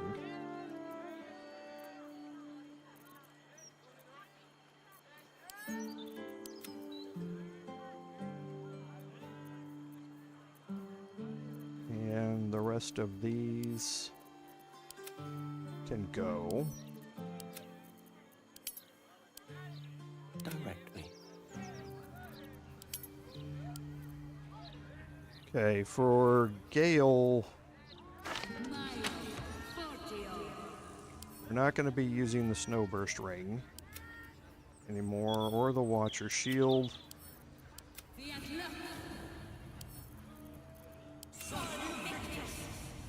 Neither of these two. Oh, we forgot to sell some yellow dye. And then Lae'zel, I don't think we're going to be using the Helldust gloves, but and the Legacy of the Mask, but I'll keep them just for difficult targets, just in case. And then all of these there, and we can send this off. And now everybody should be equipped and ready to go. Okay, so one last look through our quest journal. We've retrieved the Orphic Hammer. We need to find a way into the Astral Prism, and we are certainly going to go do that. Gale is with us. Lae'zel is with us, so we're going to get the maximum player character inputs for the quests that we still have left to do. The last thing that I want to do is make sure that we have our tadpole powers set up. Lae'zel has Fly. She already has Luck of the Far Realms, which we needed. We're going to give everybody Shield of Thralls, though, if they don't already have it. My magic. What to do? Hers can't use it. Okay, so everybody's got Shield of Thralls. I've got Cole the Weak here, so I might as well just spend the rest of these on me.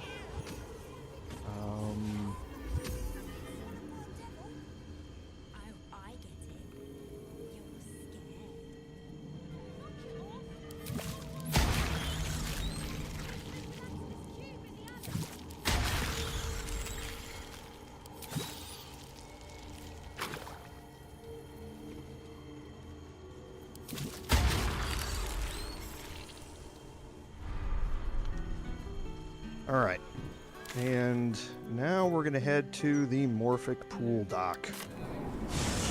And we're going to finish the rest of our buffs here. Swift as my feet can carry me.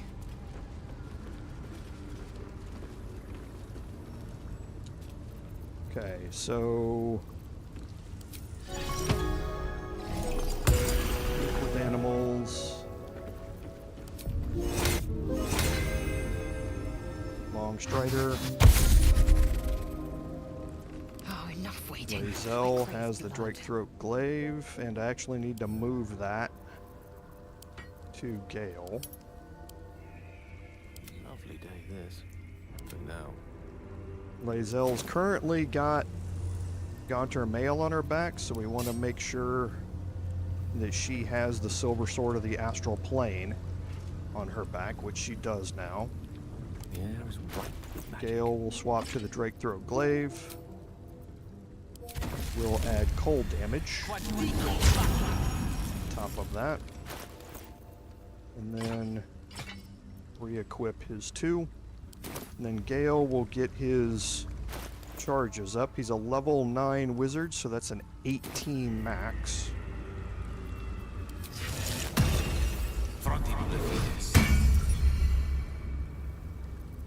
And I removed a piece of armor from him. Of course I did.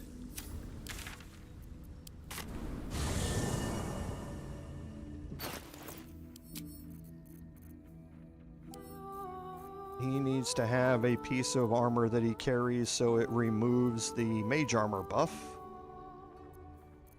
But it needs to be something that weighs very little.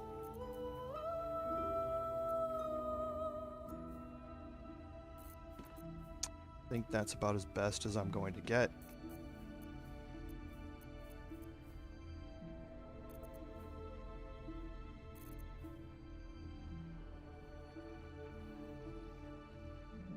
Lae'zel can't bind a weapon. Remember, I kept her pure fighter.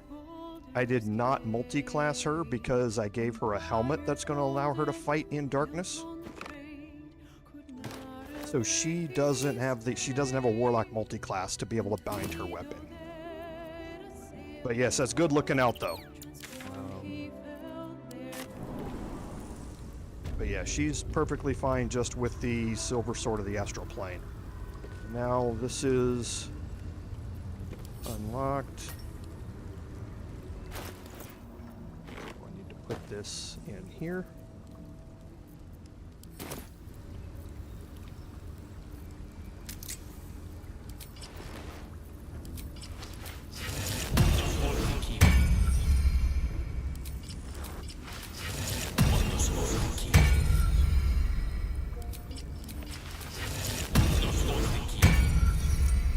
Gale also needs Kareska's favor.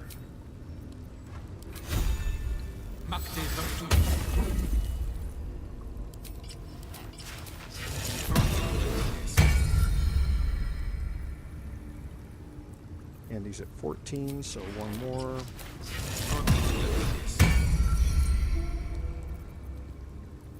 And then the armor of Agathis will get us up to 18.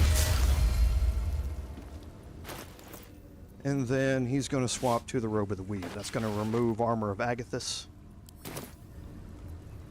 Still breathing, despite everything. Okay.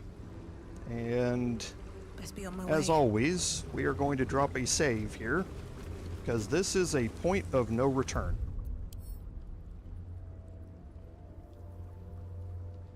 You cannot come back to your camp. You cannot get any items. You cannot swap out party members. You can't do any respecs or anything like that. So at this point, you are stuck kind of where you are. And I need to do a couple more things. So Cloud Giant Strength, how many do I have? I've got 4. So I think I'll hold off on those.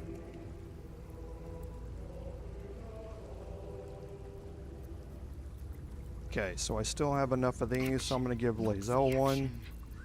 I have a lot on my mind. And I'm going to get Kurz one.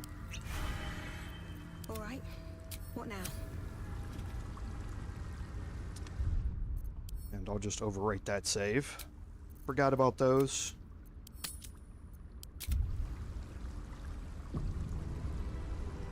And now let's head out. So you click on the skiff, it says there is no turning back here. You are locked in with all of your choices at this point. So make sure that you are ready to proceed, and I believe we are. You need to make sure you have the Orphic hammer. If you don't remember anything else, remember that you have the Orphic hammer with you. And we do. Kurz has it.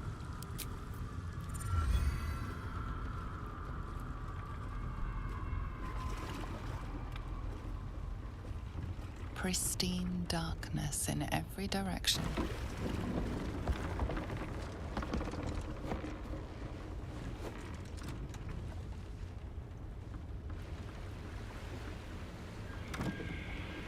silence, but for the gentle, rhythmic slap of water on rock as your vessel cuts through.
An overwhelming force pushes into your mind.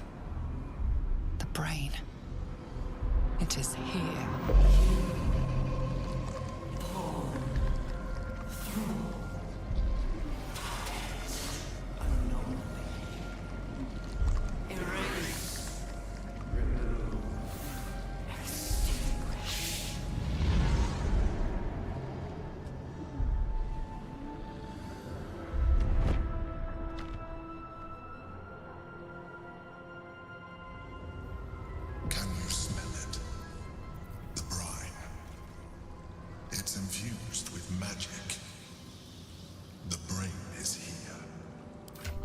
Okay, so first thing I want to do is make sure that I only show that during dialogues, because there are going to be some dialogues that we want to be able to see them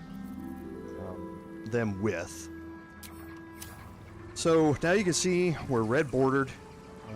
We cannot fast travel out of here. There's nowhere for us to go. We are locked into, and I forgot something.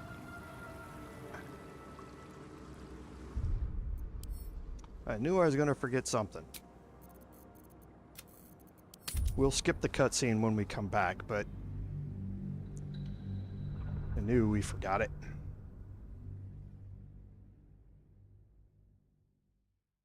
That's my fault. It was staring me in the face in my inventory, and I just skipped it.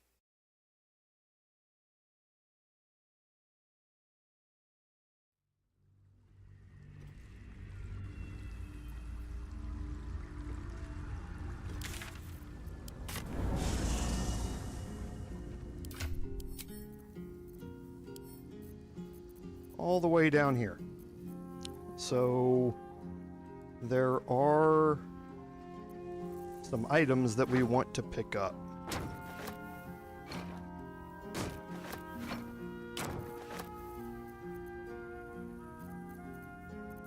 And I don't think I got the vial in this one.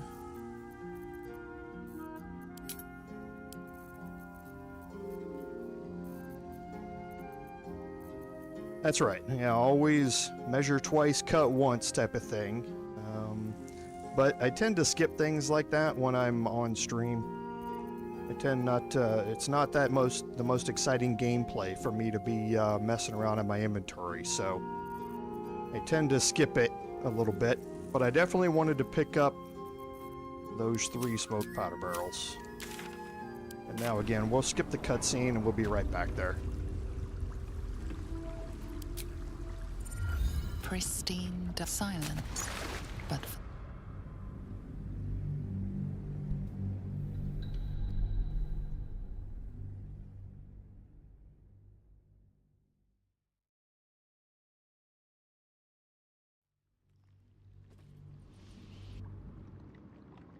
an overwhelming. Can you smell it? Okay, so here we are. Now there are a couple of additional barrel type things you can pick up in here. Okay, fire wine barrels and that sort of stuff.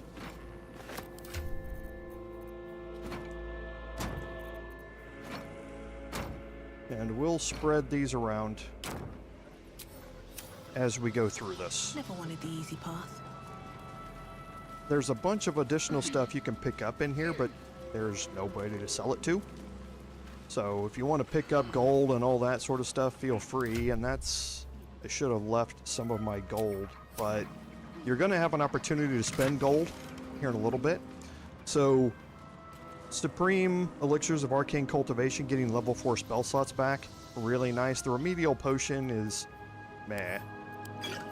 But anything that you can get action economy back with, and not use because you don't have access to long rests in here. Calculating. Evolving. So anything you can use to get your action economy back is going to be incredibly useful. Was gonna crack. Stronger than before. And we'll jump across this way. They can strike us like that. What's close enough to strike back?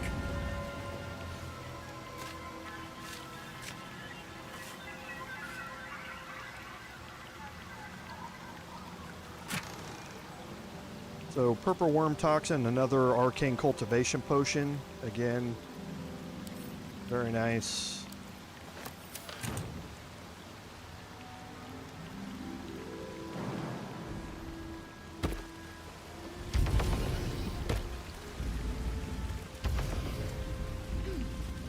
None of the Headless Corpses you can use Speak with the Dead on. They don't have heads, so you're not able to talk to them. And we're going to head up this way first.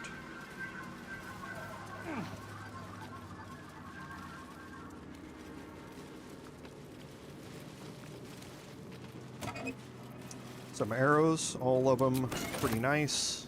Let's have a look.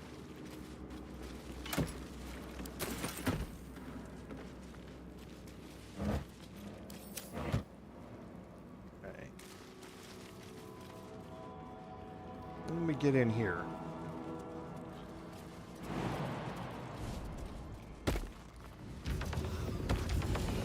There is a Speak with the Dead option here.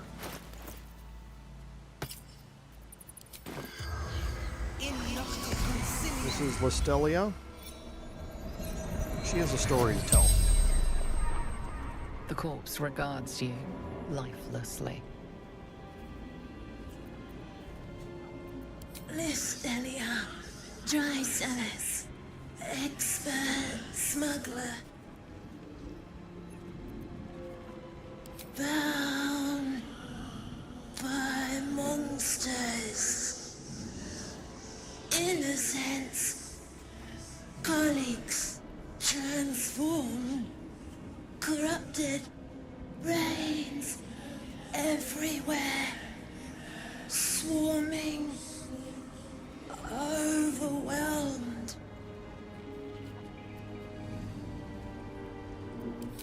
Working job with sister, interrupted, lost everything.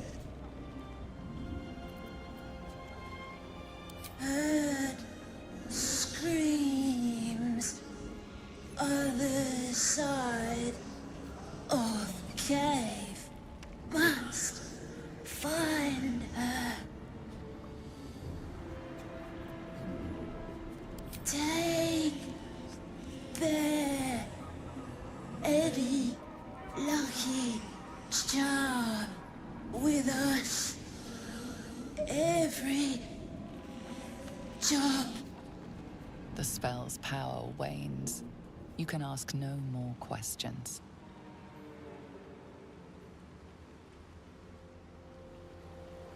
And I meant to go do this. Okay. So now if we search the body here, we see that Drorialis's teddy bear is here.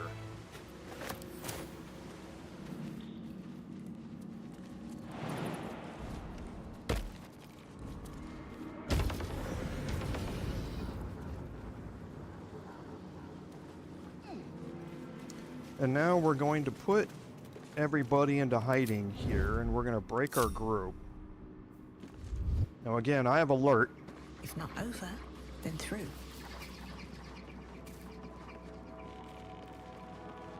Dominated. Controlled. Crowd.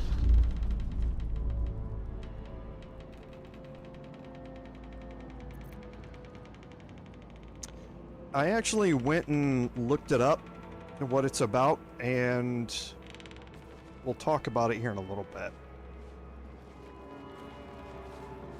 Okay, so then you get into this room here. Now, we have another Intellect Devourer over here. And my perception is not great here. But then again, I don't think anybody has great perception. Yeah, they don't.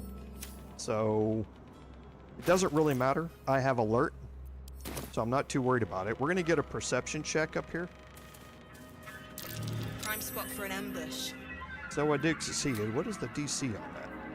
It's a 20. I rolled a 19. I was going to say, I didn't think that was an easy check.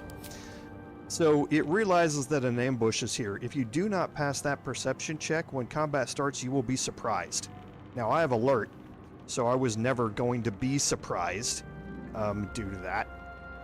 But this just lets me know that I'm not going to be surprised, period.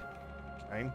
So what I'm going to do is kind of make my way to here, and now I'm going to fly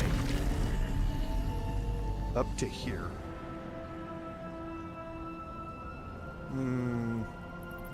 Yeah, I am going to fly up to here. Partway through this flight, I'm going to trigger the encounter, but my flight will continue moving me. Chase. Devour.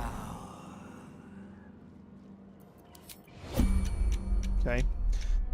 So now, while you're flying, you cannot be detected. So now if I'm in turn-based mode, now maybe I can try and get a surprise round on them instead.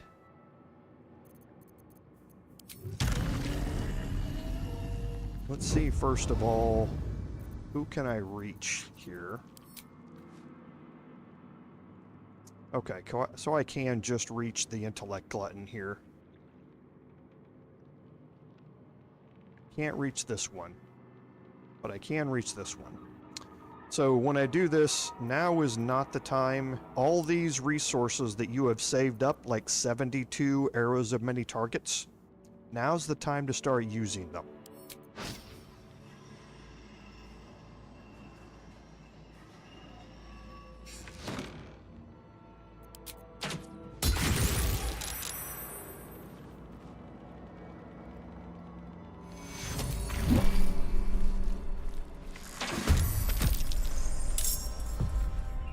Okay, so we got some good damage there. Unfortunately, it wasn't enough. I do still have my bonus action, though.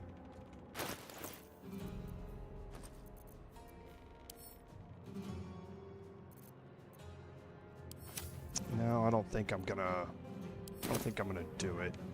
I'm going to start making my way back here toward this bridge.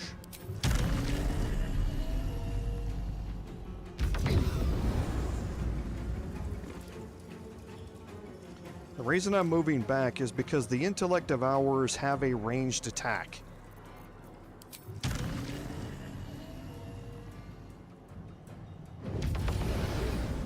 Thrall. Break. Control. Okay, and if you move back here far enough, that entire turn with the Mind Flare, or with the Netherbrain, basically skips their turn. And that's going to allow me to cast Darkness. And, you know, I'm going to do this from a scroll. Or am I? No, I'm not.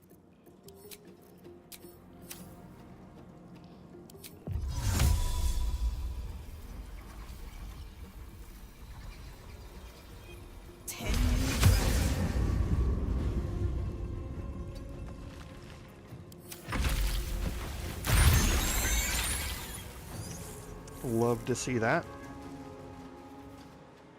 When the intellect gluttons die, they explode with an AoE effect, very similar to the needle blights in Act 2. So you want to group them up with other intellect devourers and then kill him to cause AoE damage against the others. So again, just like previous, now's not the time to save up or be skimpy.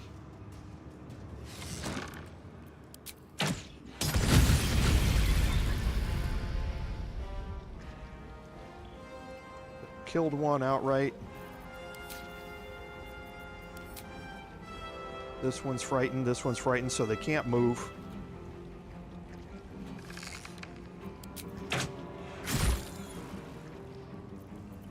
And I'll get Hex out. I don't think I'm going to need it. No, I can't. I got Darkness. Darkness will keep them from using their ranged psychic attack on me because it needs an attack roll. And if they can't see me, they can't make that attack roll.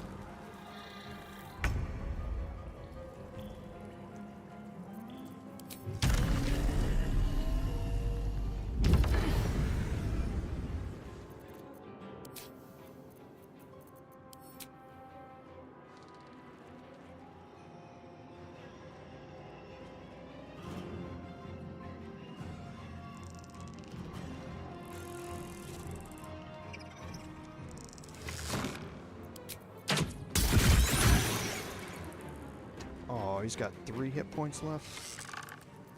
Okay.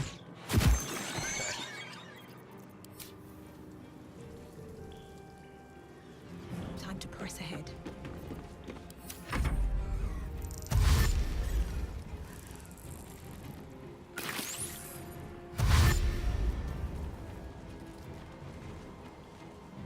Now, if I can cause enough damage to the intellect glutton there, it's a big bunch of AoE damage.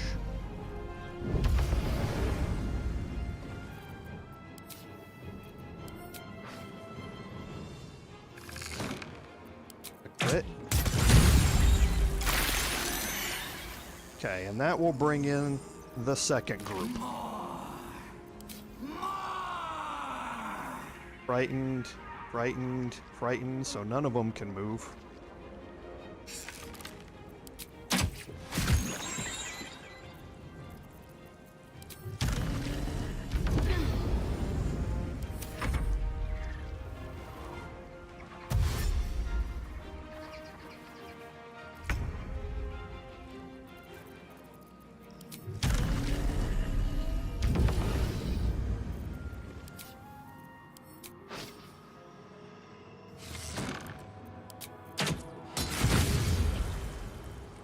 And they're all frightened. So again, this is why I love this bow in the end game. You can just keep enemies locked in place while you're using arrows at many targets.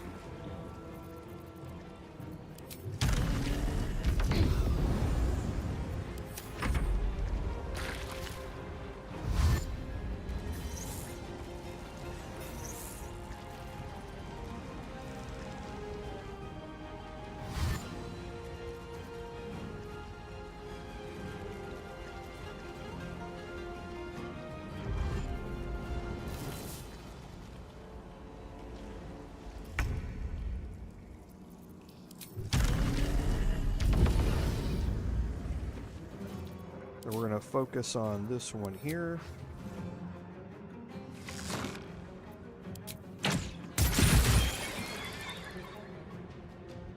Okay, he's got 5 left. Critical miss.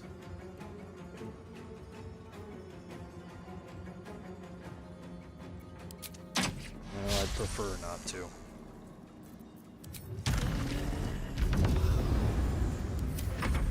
see if they have enough movement to get to me.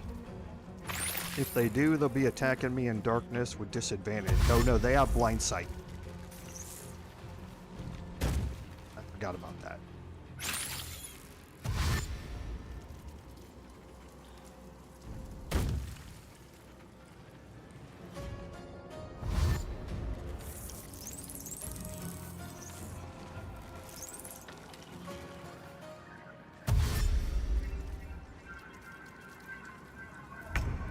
They still can't cast their ranged attack into it, but they all have blind sight. They can see in darkness.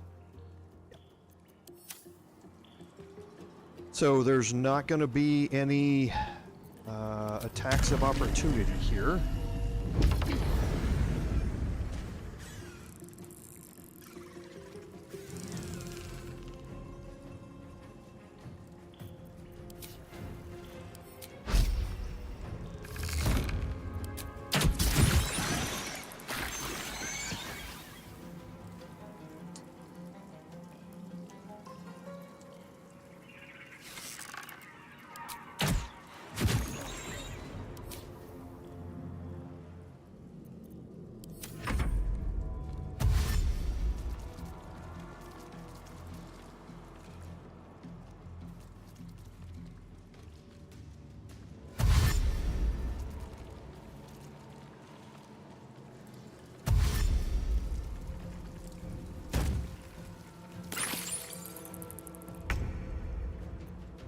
That's probably a little bit too far for arrows of many targets.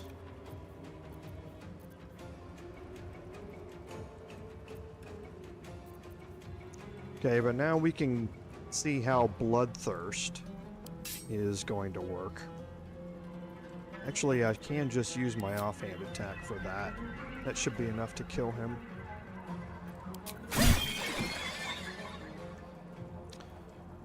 And now I can move up.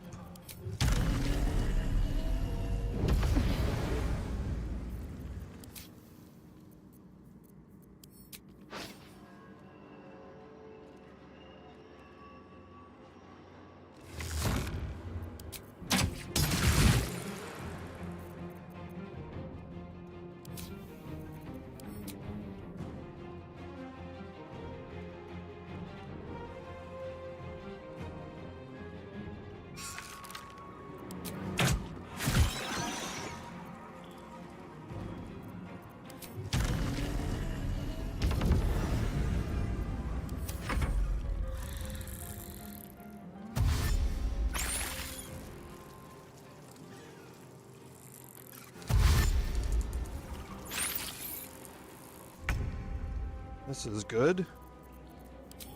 We're all still stuck on that side of the bridge.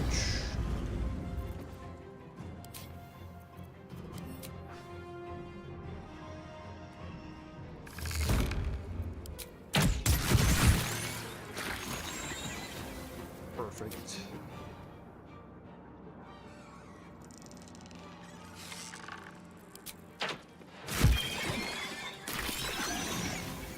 Only one left.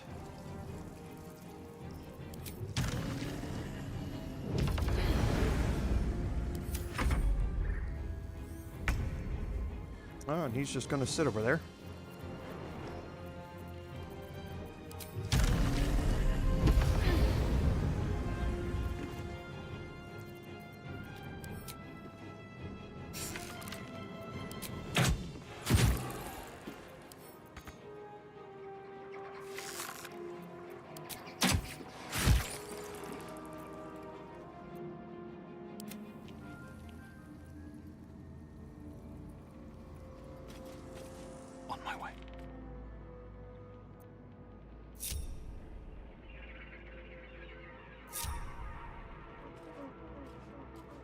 Might as well bring everybody else up.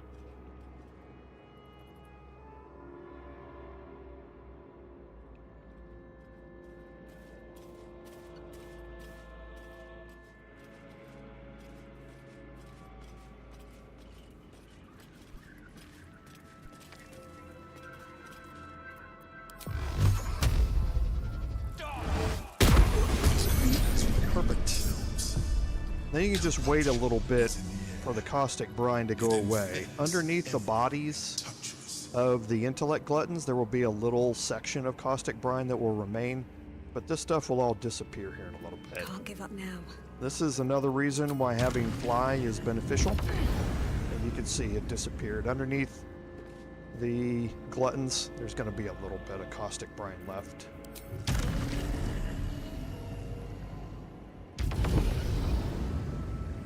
Moving ahead.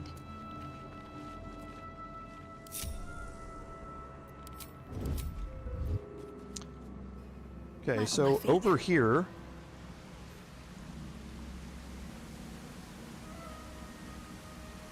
this is where we saw Lestelia's body. This is another way to get over here.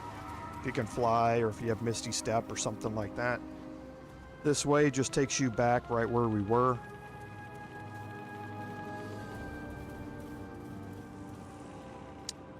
So up here we can make our way around to this side.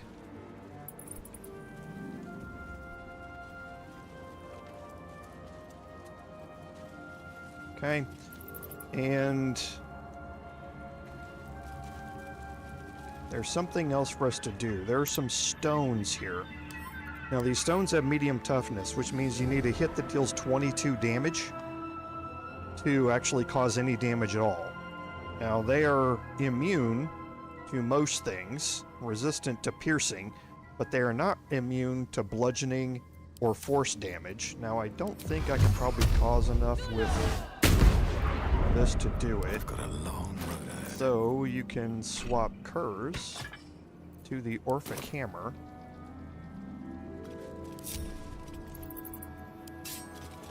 You've made a great mistake. And just keep attacking until he lands an attack that registers at least 22. He can do it.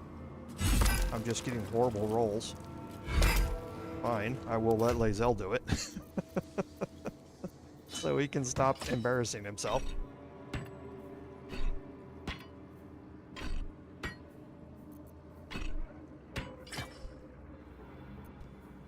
She has savage attacks, so she's going to have advantage on her damage. Let's get going. Rolls. Like will be done. To battle.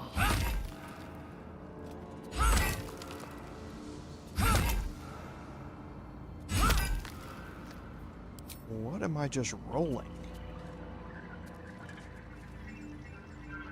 I mean, I rolled a damage roll.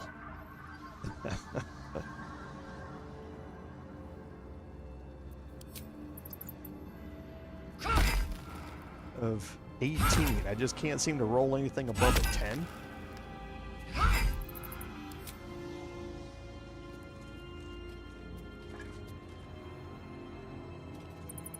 Yeah, my damage rolls, none of them seem to be getting above a 10.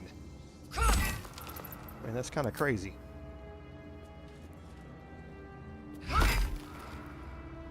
Yeah, look at my... Oh, I'm rolling... That's right, I'm rolling 1d10 bludgeoning damage. Duh. I need to have... higher strength to be able to do it. I was like, why am I not being able to hit this?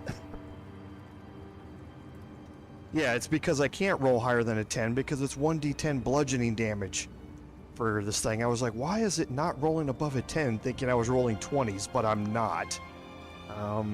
It's because of that. So my strength modifier is +5. I'm a +3 from my proficiency, so there's nothing I can roll on the damage roll with her that's going to be high enough for it. The only way I'm going to be able to do that is if I rolled a crit, which I guess I could just keep doing until I roll a crit.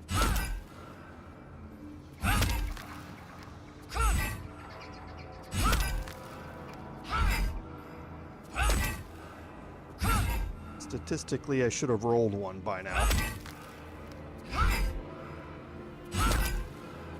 Okay, so I'm not going to mess around with it. What there is there's an opulent chest in here that you can loot as long as you can do more than 22 damage to this. And again, I would have to roll a crit to be able to do it. And just for that chest, there's no point in sitting here going over and over and doing it. But that's what's behind here. The other way that you can do it is by throwing... Actually, I may have a bunch of these. Let me move back here.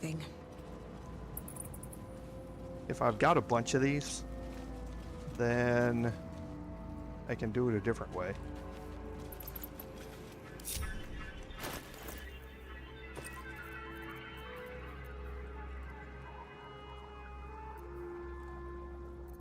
Okay, so I could throw down a couple of smoke powder bombs and detonate them all at once. But again, just for that chest, I'm not interested in wasting any more action economy on it.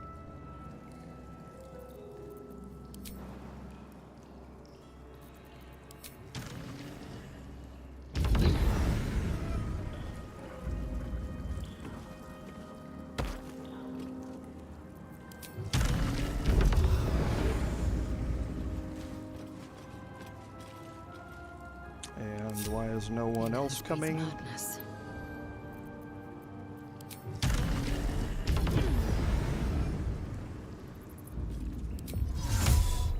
Oh. Lost in thought.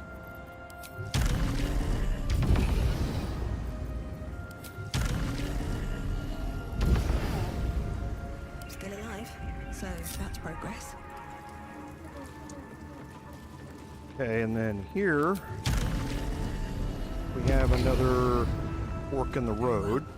So you've got a door here, and the way you're going to end up going is down here. Well, let's go over to the door here real quick. And I'm going to put on my thievery gear here. Right tool will do the trick. Yeah, right. Have I got all night to try and work through it? No.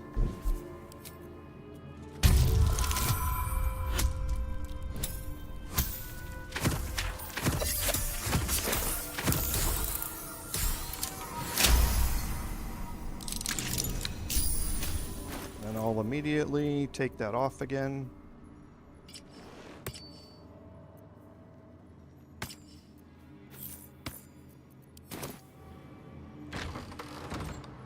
And in here you find Duralius's body.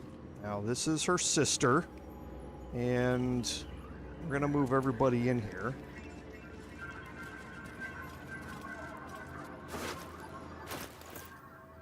Inside her inventory, we're gonna drop the teddy bear. May they be honored. That's what You didn't happens. deserve this. No one does. Yet another reason to kill the brain. It triggers these dialogue or these voiced dialogues in your characters talking about them. Nothing else. There's no other benefit to do it. You can't use Speak with the Dead on Duralius.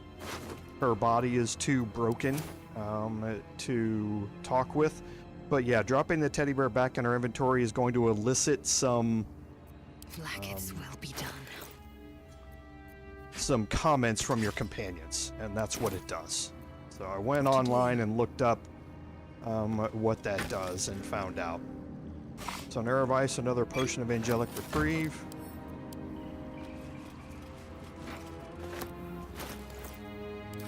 Another barrel for some boom. Moving in. And now we will head down here. I think there's... no, that's it. My head is pounding. The brain must be close. Okay, I'm going to drop a save here. I believe I get an autosave anyway, but... Drop a save if you're doing this on your own. If you want to see different options for how this can play out.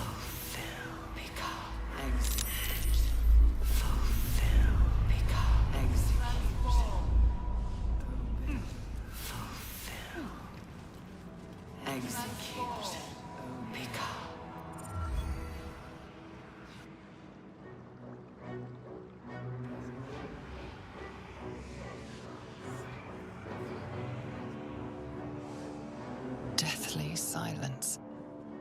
The air is stale and putrid. It's close. Have the stones ready. Your blood slows. Your senses strung so tight they could snap in an instant.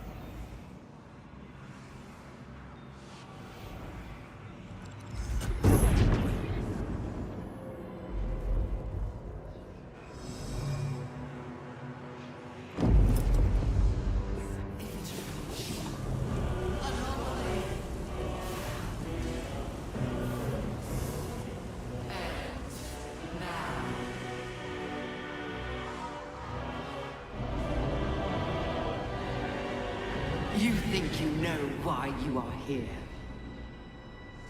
You think that by killing the Chosen and taking the Netherstones, you can destroy me? You are wrong.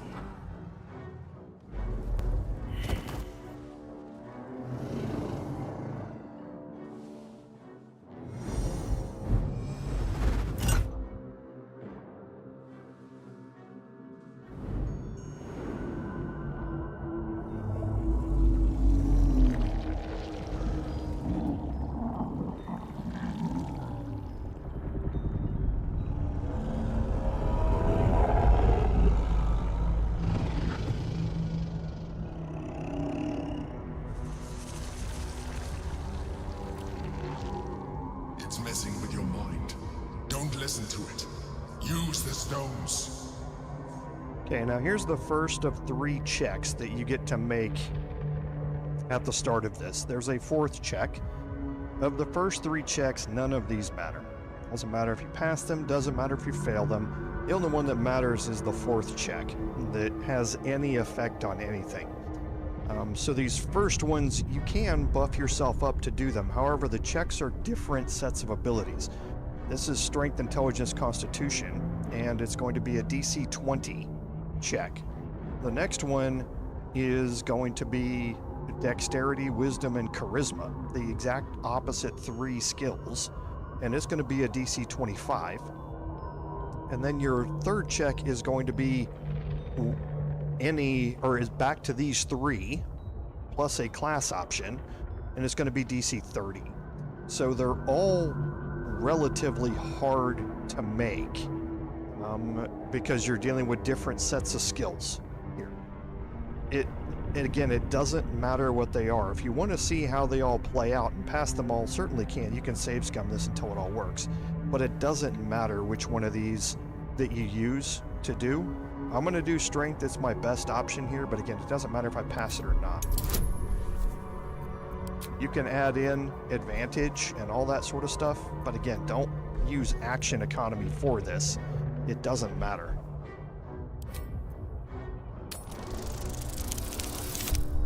I think I passed it.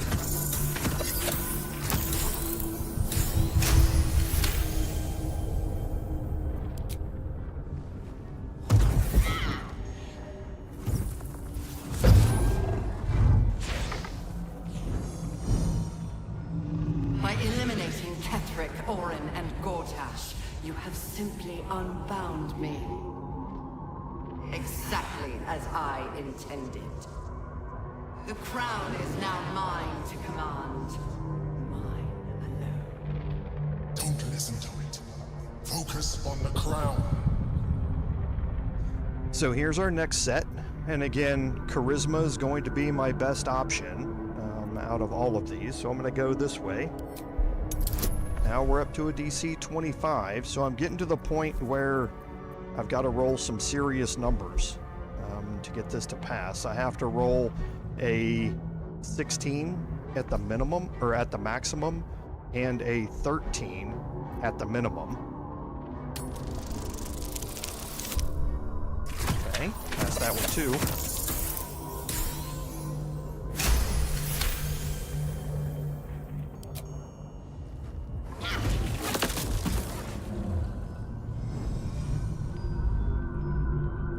The crown is not my weakness. It is what made me what I am. I needed the crown to build an army. I needed the chosen to bring it to me. They would not have surrendered it freely, so I gave them what they wanted. Power. Just enough that they would play their part in my design. Their part has ended. The next orders will be mine. I won't allow it.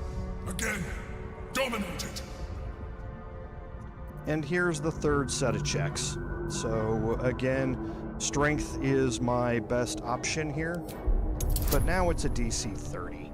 So I have to roll a 19 and roll a 4 on guidance for this to work.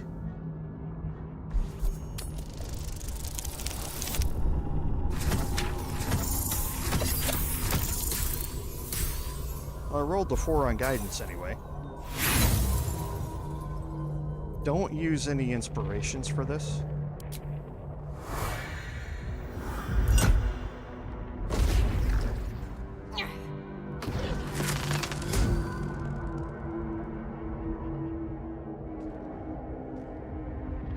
And you had your role to play too. Who do you think told the Chosen about the Astral Prism? Who do you think planted the knowledge of Orpheus's power and the fear of what it could do? When the Chosen sent my thralls to retrieve the prism, who do you think let the Emperor slip its leash, knowing it would be the one to bring you to me? We were part of its plan. I only needed one Netherstone loosened from the Chosen's grasp to guarantee my freedom. You brought all three back to me. In doing so, you have liberated me. This was your role, and it is complete. Now you will witness the grand design. Again! The grand design must not come to pass! And here's the final check. Now, this has all of the different ability scores in it that you can use. So I have, what is this, 6, 8, 7 plus 1d4, and that's 8 plus 1d4, so charisma is the best option here. However, again, it doesn't matter. It's a DC 99. The only way to pass this is by rolling a nat 20. Okay, so there's a 5% chance here. You can add in Eagle Splendor or something like that if you would like to give yourself a 10% chance of doing it, but it doesn't matter. I mean, I take that back. This roll can have an effect. You pass it. If you do roll the nat 20, then in the final fight, the Netherbrain has a condition, something like against the odds or against all odds or something like that, and it starts with 20% fewer hit points in the final fight. So this is the only roll that matters. If you want to save scum this, feel free to do it. There is an effect. All the other previous ones have no effect. It doesn't matter if you pass them or fail them.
just in time. The situation is worse than I thought. This is an Elderbrain, no longer. The magic of the crown has caused it to evolve.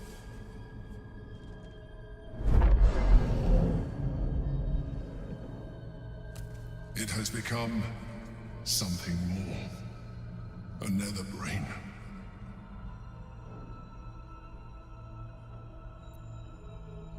I thought so too, but that was when I believed it was still an Elderbrain. It has been anticipating our every move from the start. I underestimated it. We will need to rethink our plan. Okay, so now you're going to notice a couple of things. The first being that our buffs are gone. Okay, this is the results of a quote-unquote long rest that has been taken kind of behind the scenes, but it's kind of a flawed one. I'm not entirely sure why it hasn't been fixed, but certain abilities will not refresh. Like Kith'rak's Favor has not refreshed, but Gale lost the condition. So certain things in like the Drakethroat Glaive, that has not refreshed. It's acting like it's a long rest by taking our buffs away, but yet it's given us our spell slots back and that sort of stuff, but it has not really given us a true long rest. So, like I say, I'm not entirely sure why this hasn't been fixed. It's been reported plenty of times. We all think it's still a bug, but I don't know. It's the fact that it's gotten through all of these patches and it's still working this way makes me believe that for some reason it's intended. It just doesn't make a whole lot of sense.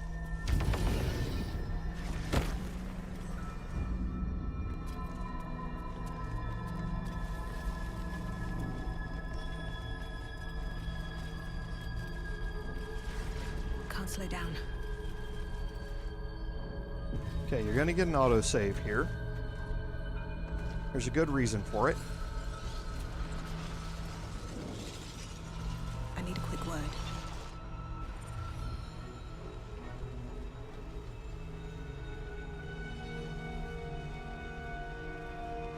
I have assessed our encounter with the Netherbrain from every angle. I know why we failed. The problem was not the stones. The problem was you.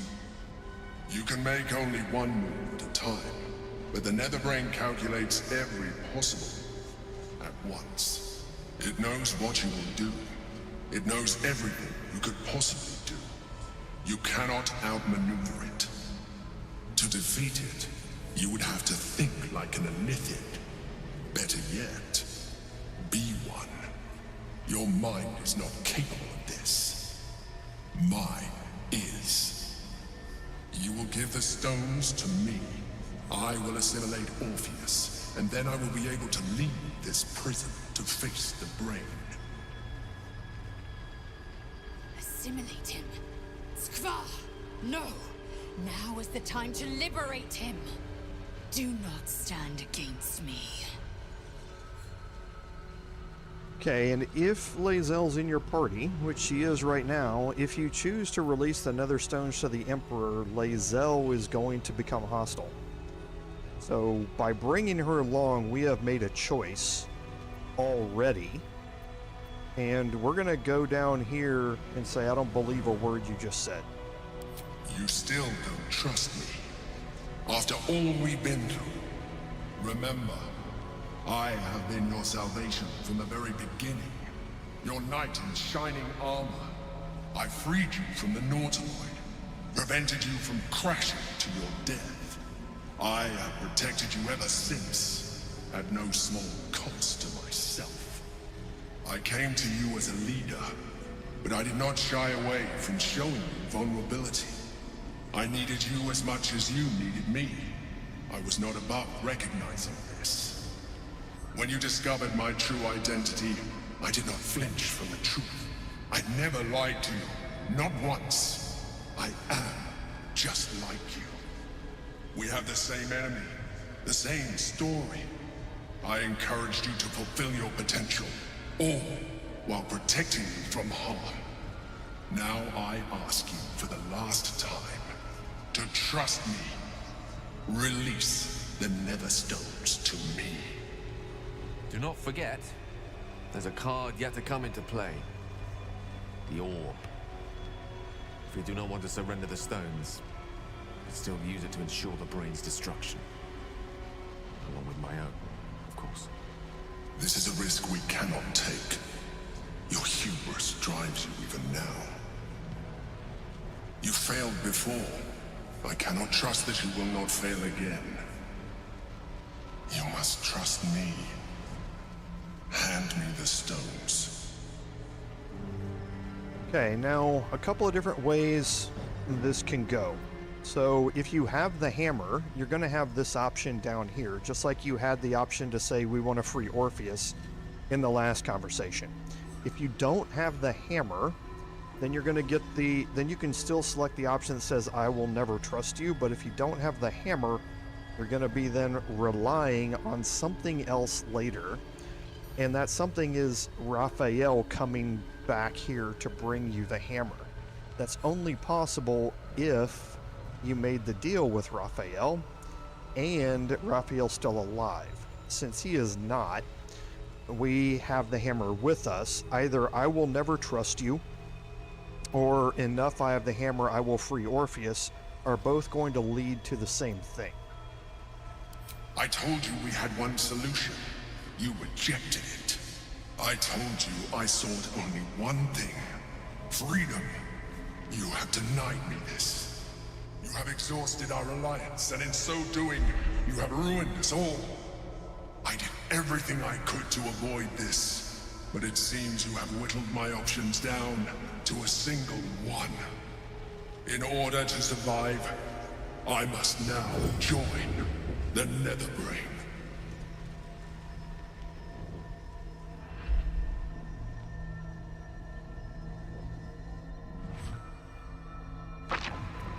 We can free Orpheus.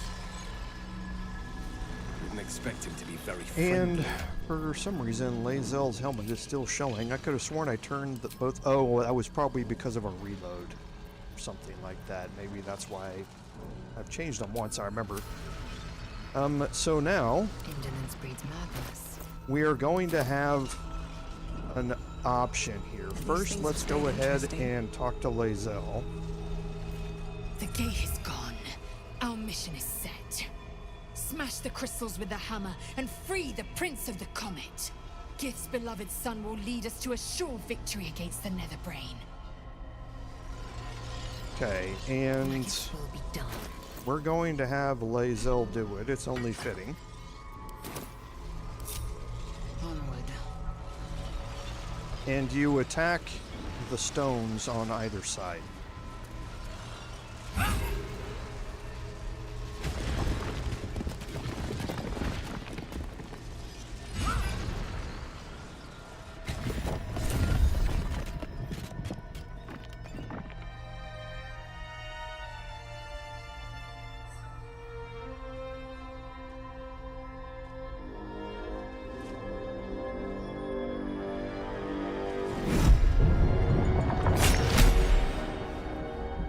As the Githyanki prince takes his blade, a silent cry pierces your head. It's unlike any sensation you've ever felt. You reek of illithid. You stole an unborn hatchling from my people. And you slaughtered my honor guard. Nonetheless, it seems we must be allies. Your Majesty, the Prince of the Comet, Gith's true heir. It is an honor. Do not patronize me. You rejected the illithid when it no longer suited your needs. No doubt you freed me because it suits you now. I will neither forgive nor forget your abuse of my powers.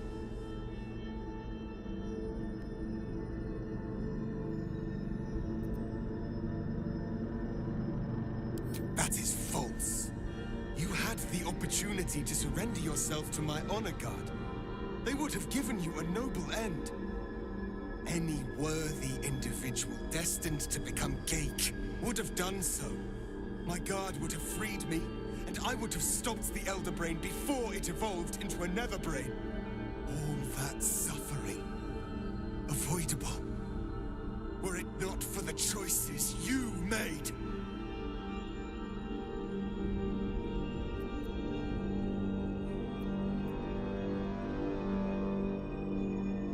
We will destroy the Netherbrain together, and put a stop to this nascent empire before it expands into the stars.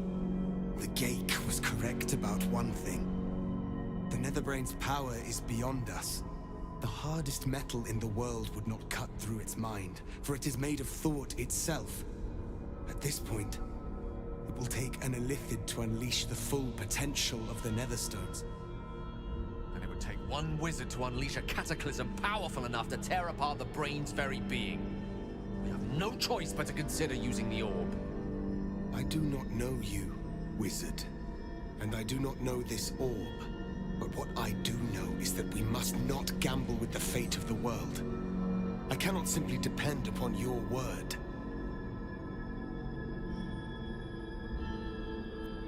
So here you have your choice on who is going to become a Illithid. So if you trust in Gale, Gale's going to let loose the orb, and you're going to get the cutscene about it and game over. You can choose to become the Mind Flayer if you would like. You can tell him that you're not going to become one, and you can ask him if he will do it. Just as I was free, I will do it. I will become Illithid. I will sacrifice my soul for my people. I will end the grand design. My prince, you cannot. This is not your burden to bear.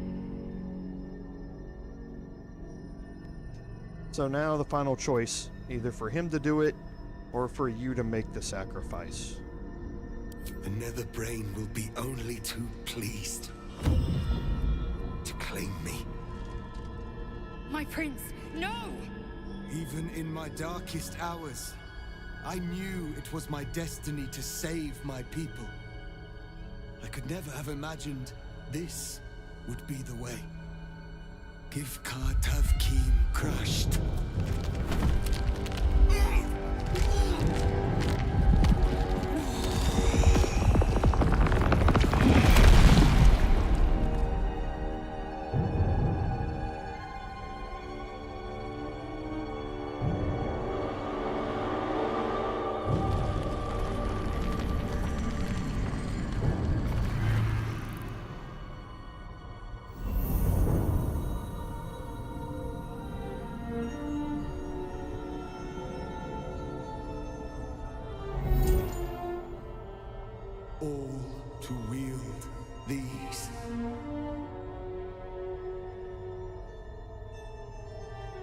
Let us seek out the Netherbrain and finish this. Once the grand design is ended, kill me. It is the very least you can do.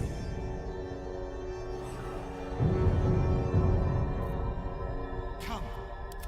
It's time for us to now I'm going to remove the Orphic hammer. We no longer need it. Repositioning. Go. The longer we wait, the more the Netherbrain's strength grows. Okay, so now we can head to the portal to High Hall.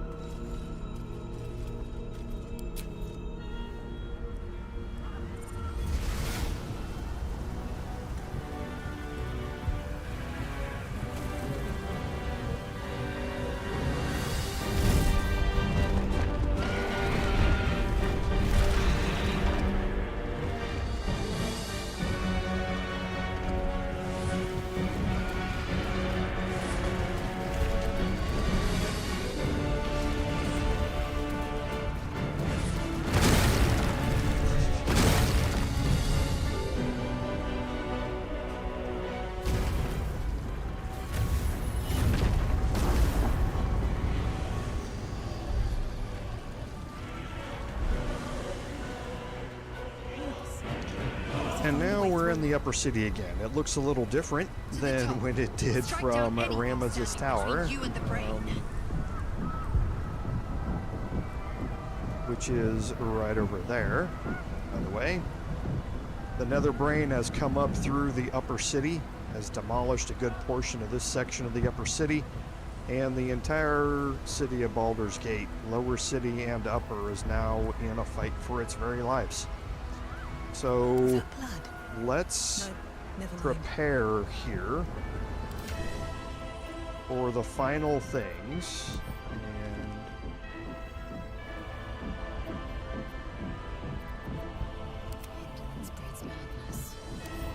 Cloud Giant Strength for Lae'zel. Cloud Giant Strength for Curse.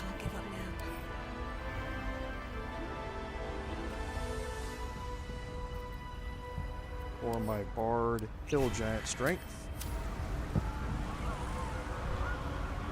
And now I will here. Strider.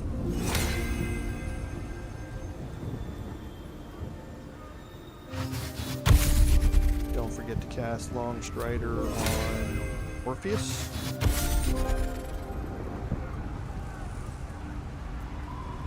And the other things besides Gale we can do.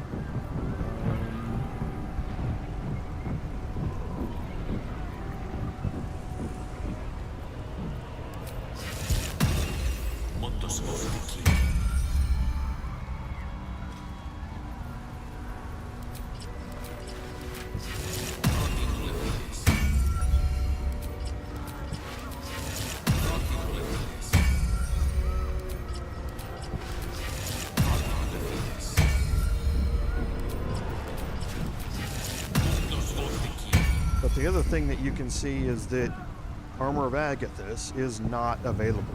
So that's another one of those things that didn't reset in that long rest that we supposedly took.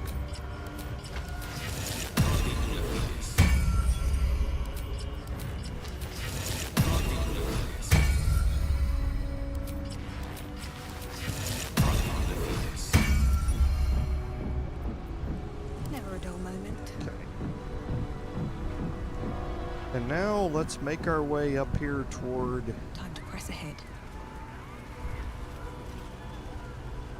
The stairs.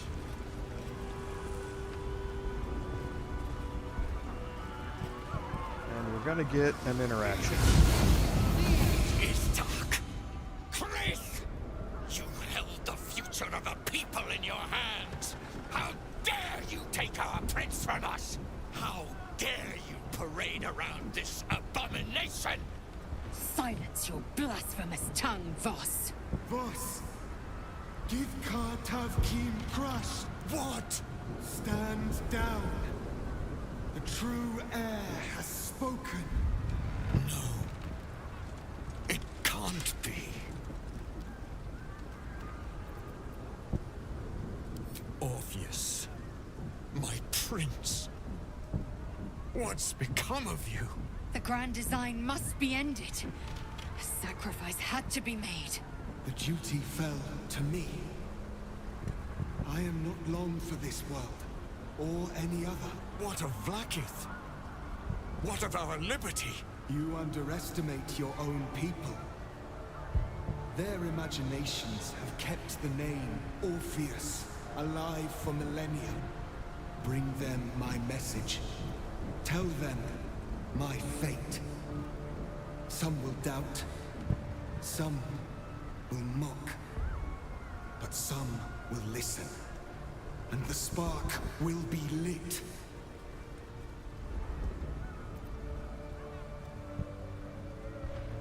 Find your nerve, my friend. Today, we strike at the brain. This champion holds the key to the Grand Design's end. Answer to her as you would to me. Your Majesty. I have spoken. As you wish. I stand at the ready. Your friendship, your constancy. When I fell to despair, They elated me. Thank you, my friend. Shavazai. Shabazai. Now, to the Netherbrain. Let it be the first victim in the war for the skies. Okay, and let's do one more thing before we end today.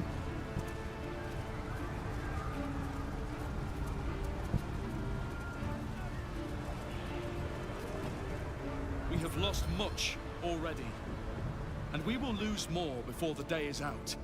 But even when the last soul falls, Baldur's Gate will stand. For Baldur's Gate is more than just a city. It is more than a place of opportunity for those of mercantile spirit.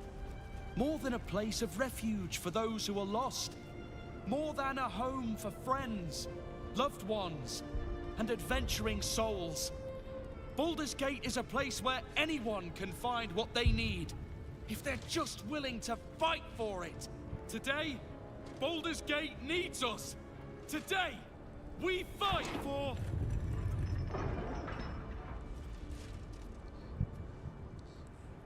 You're late, friend. This is the one you spoke of. The very same. The champion we've been waiting for. The one who will save Baldur's Gate from ruin. The Fist examines your illithid ally with suspicion. He was not expecting the savior of Baldur's Gate to be accompanied by a mind flare. Appearances may change, but they do not mask the one within. This one, I know. Observe with whom it traveleth. Friends. This mind flare will fight with thee. It will save thy city and thy lives. The Fist eyes your illithid ally with suspicion, softening to curiosity. His hostility melting at the recognition that there's more behind those eyes than malice. My steel is yours, and I'm not alone. You helped me once. I figured it's time I paid you back. With magic. I'm better at crafting steel than wielding it. Your friend here is armored and potion-fueled and ready for battle. I have marshaled the best the Flaming Fist has to offer. We will fight to the last. You've unexpected friends. But my debt to you still stands. The Iron Hand Gnome's firepower is yours to command. Just show us where it's needed. The Moon Maiden's silver light is a shield in dark times. Today, it is mine to wield. And I hold her sword. Whatever strength I have to lend, I will lend it. I will make my city proud again. Did you think I was gonna let you have all the fun? Mole looks out for her friends. Mind flayers included. And she'll have your back. Trust me. You carried me once, friend. And now, I'll carry you. You can count on me, little rabbit, and your squiddy friend. I thirst for the hunt. I made some improvements to Ramesses' arcane artillery. Give the word and the sky falls on any who stand in your way. You've bought yourself some Zentish steel. Use it well. I'm in the mood to crack some skulls after that fuckery in the Temple of Baal. The City Watch will be glad to oblige me. Not sure what I have to offer a mind flare, if I'm honest. But I hope my words of encouragement and reassurance will strengthen your resolve. The journey has been brutal, but I stand here a Hell Rider once more. And I would die a proud man if I died this day. My people have never hunted a monster this large. They are eager to join the fray. All the strength of the lands we healed flows through me, and from me to you. And whatever company you keep. I wouldn't miss this for all the souls in the city. Call my name, and I'll bring the hellfire. Nature's servant awaits. Glad to have you with us, and not a moment too soon. The air is thick with anticipation. All eyes are on you. They're expecting a speech, something to stir their hearts and put fire in their bellies for the fight ahead.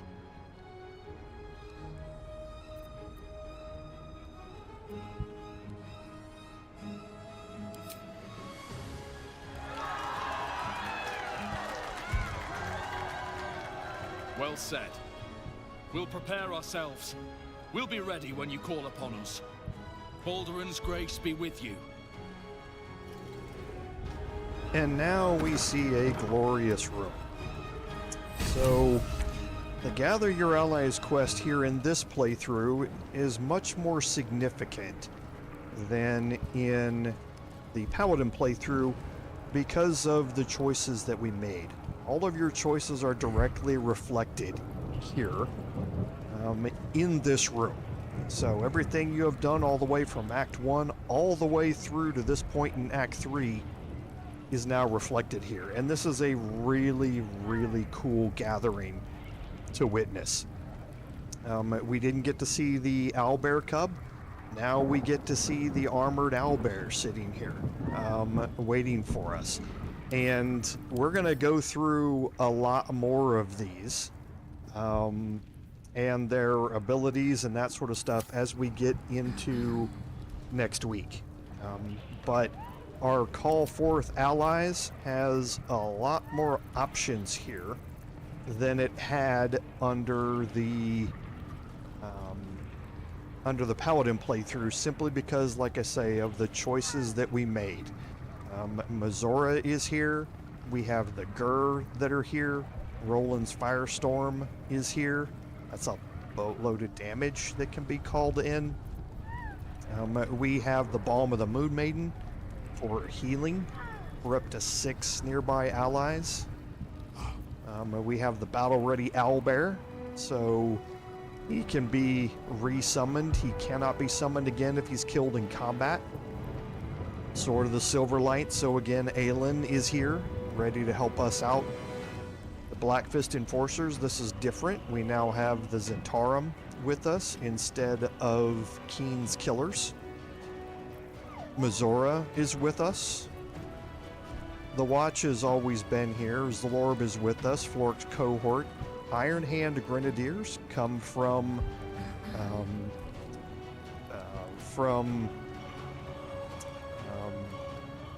boy, what's his name? Now I keep forgetting it.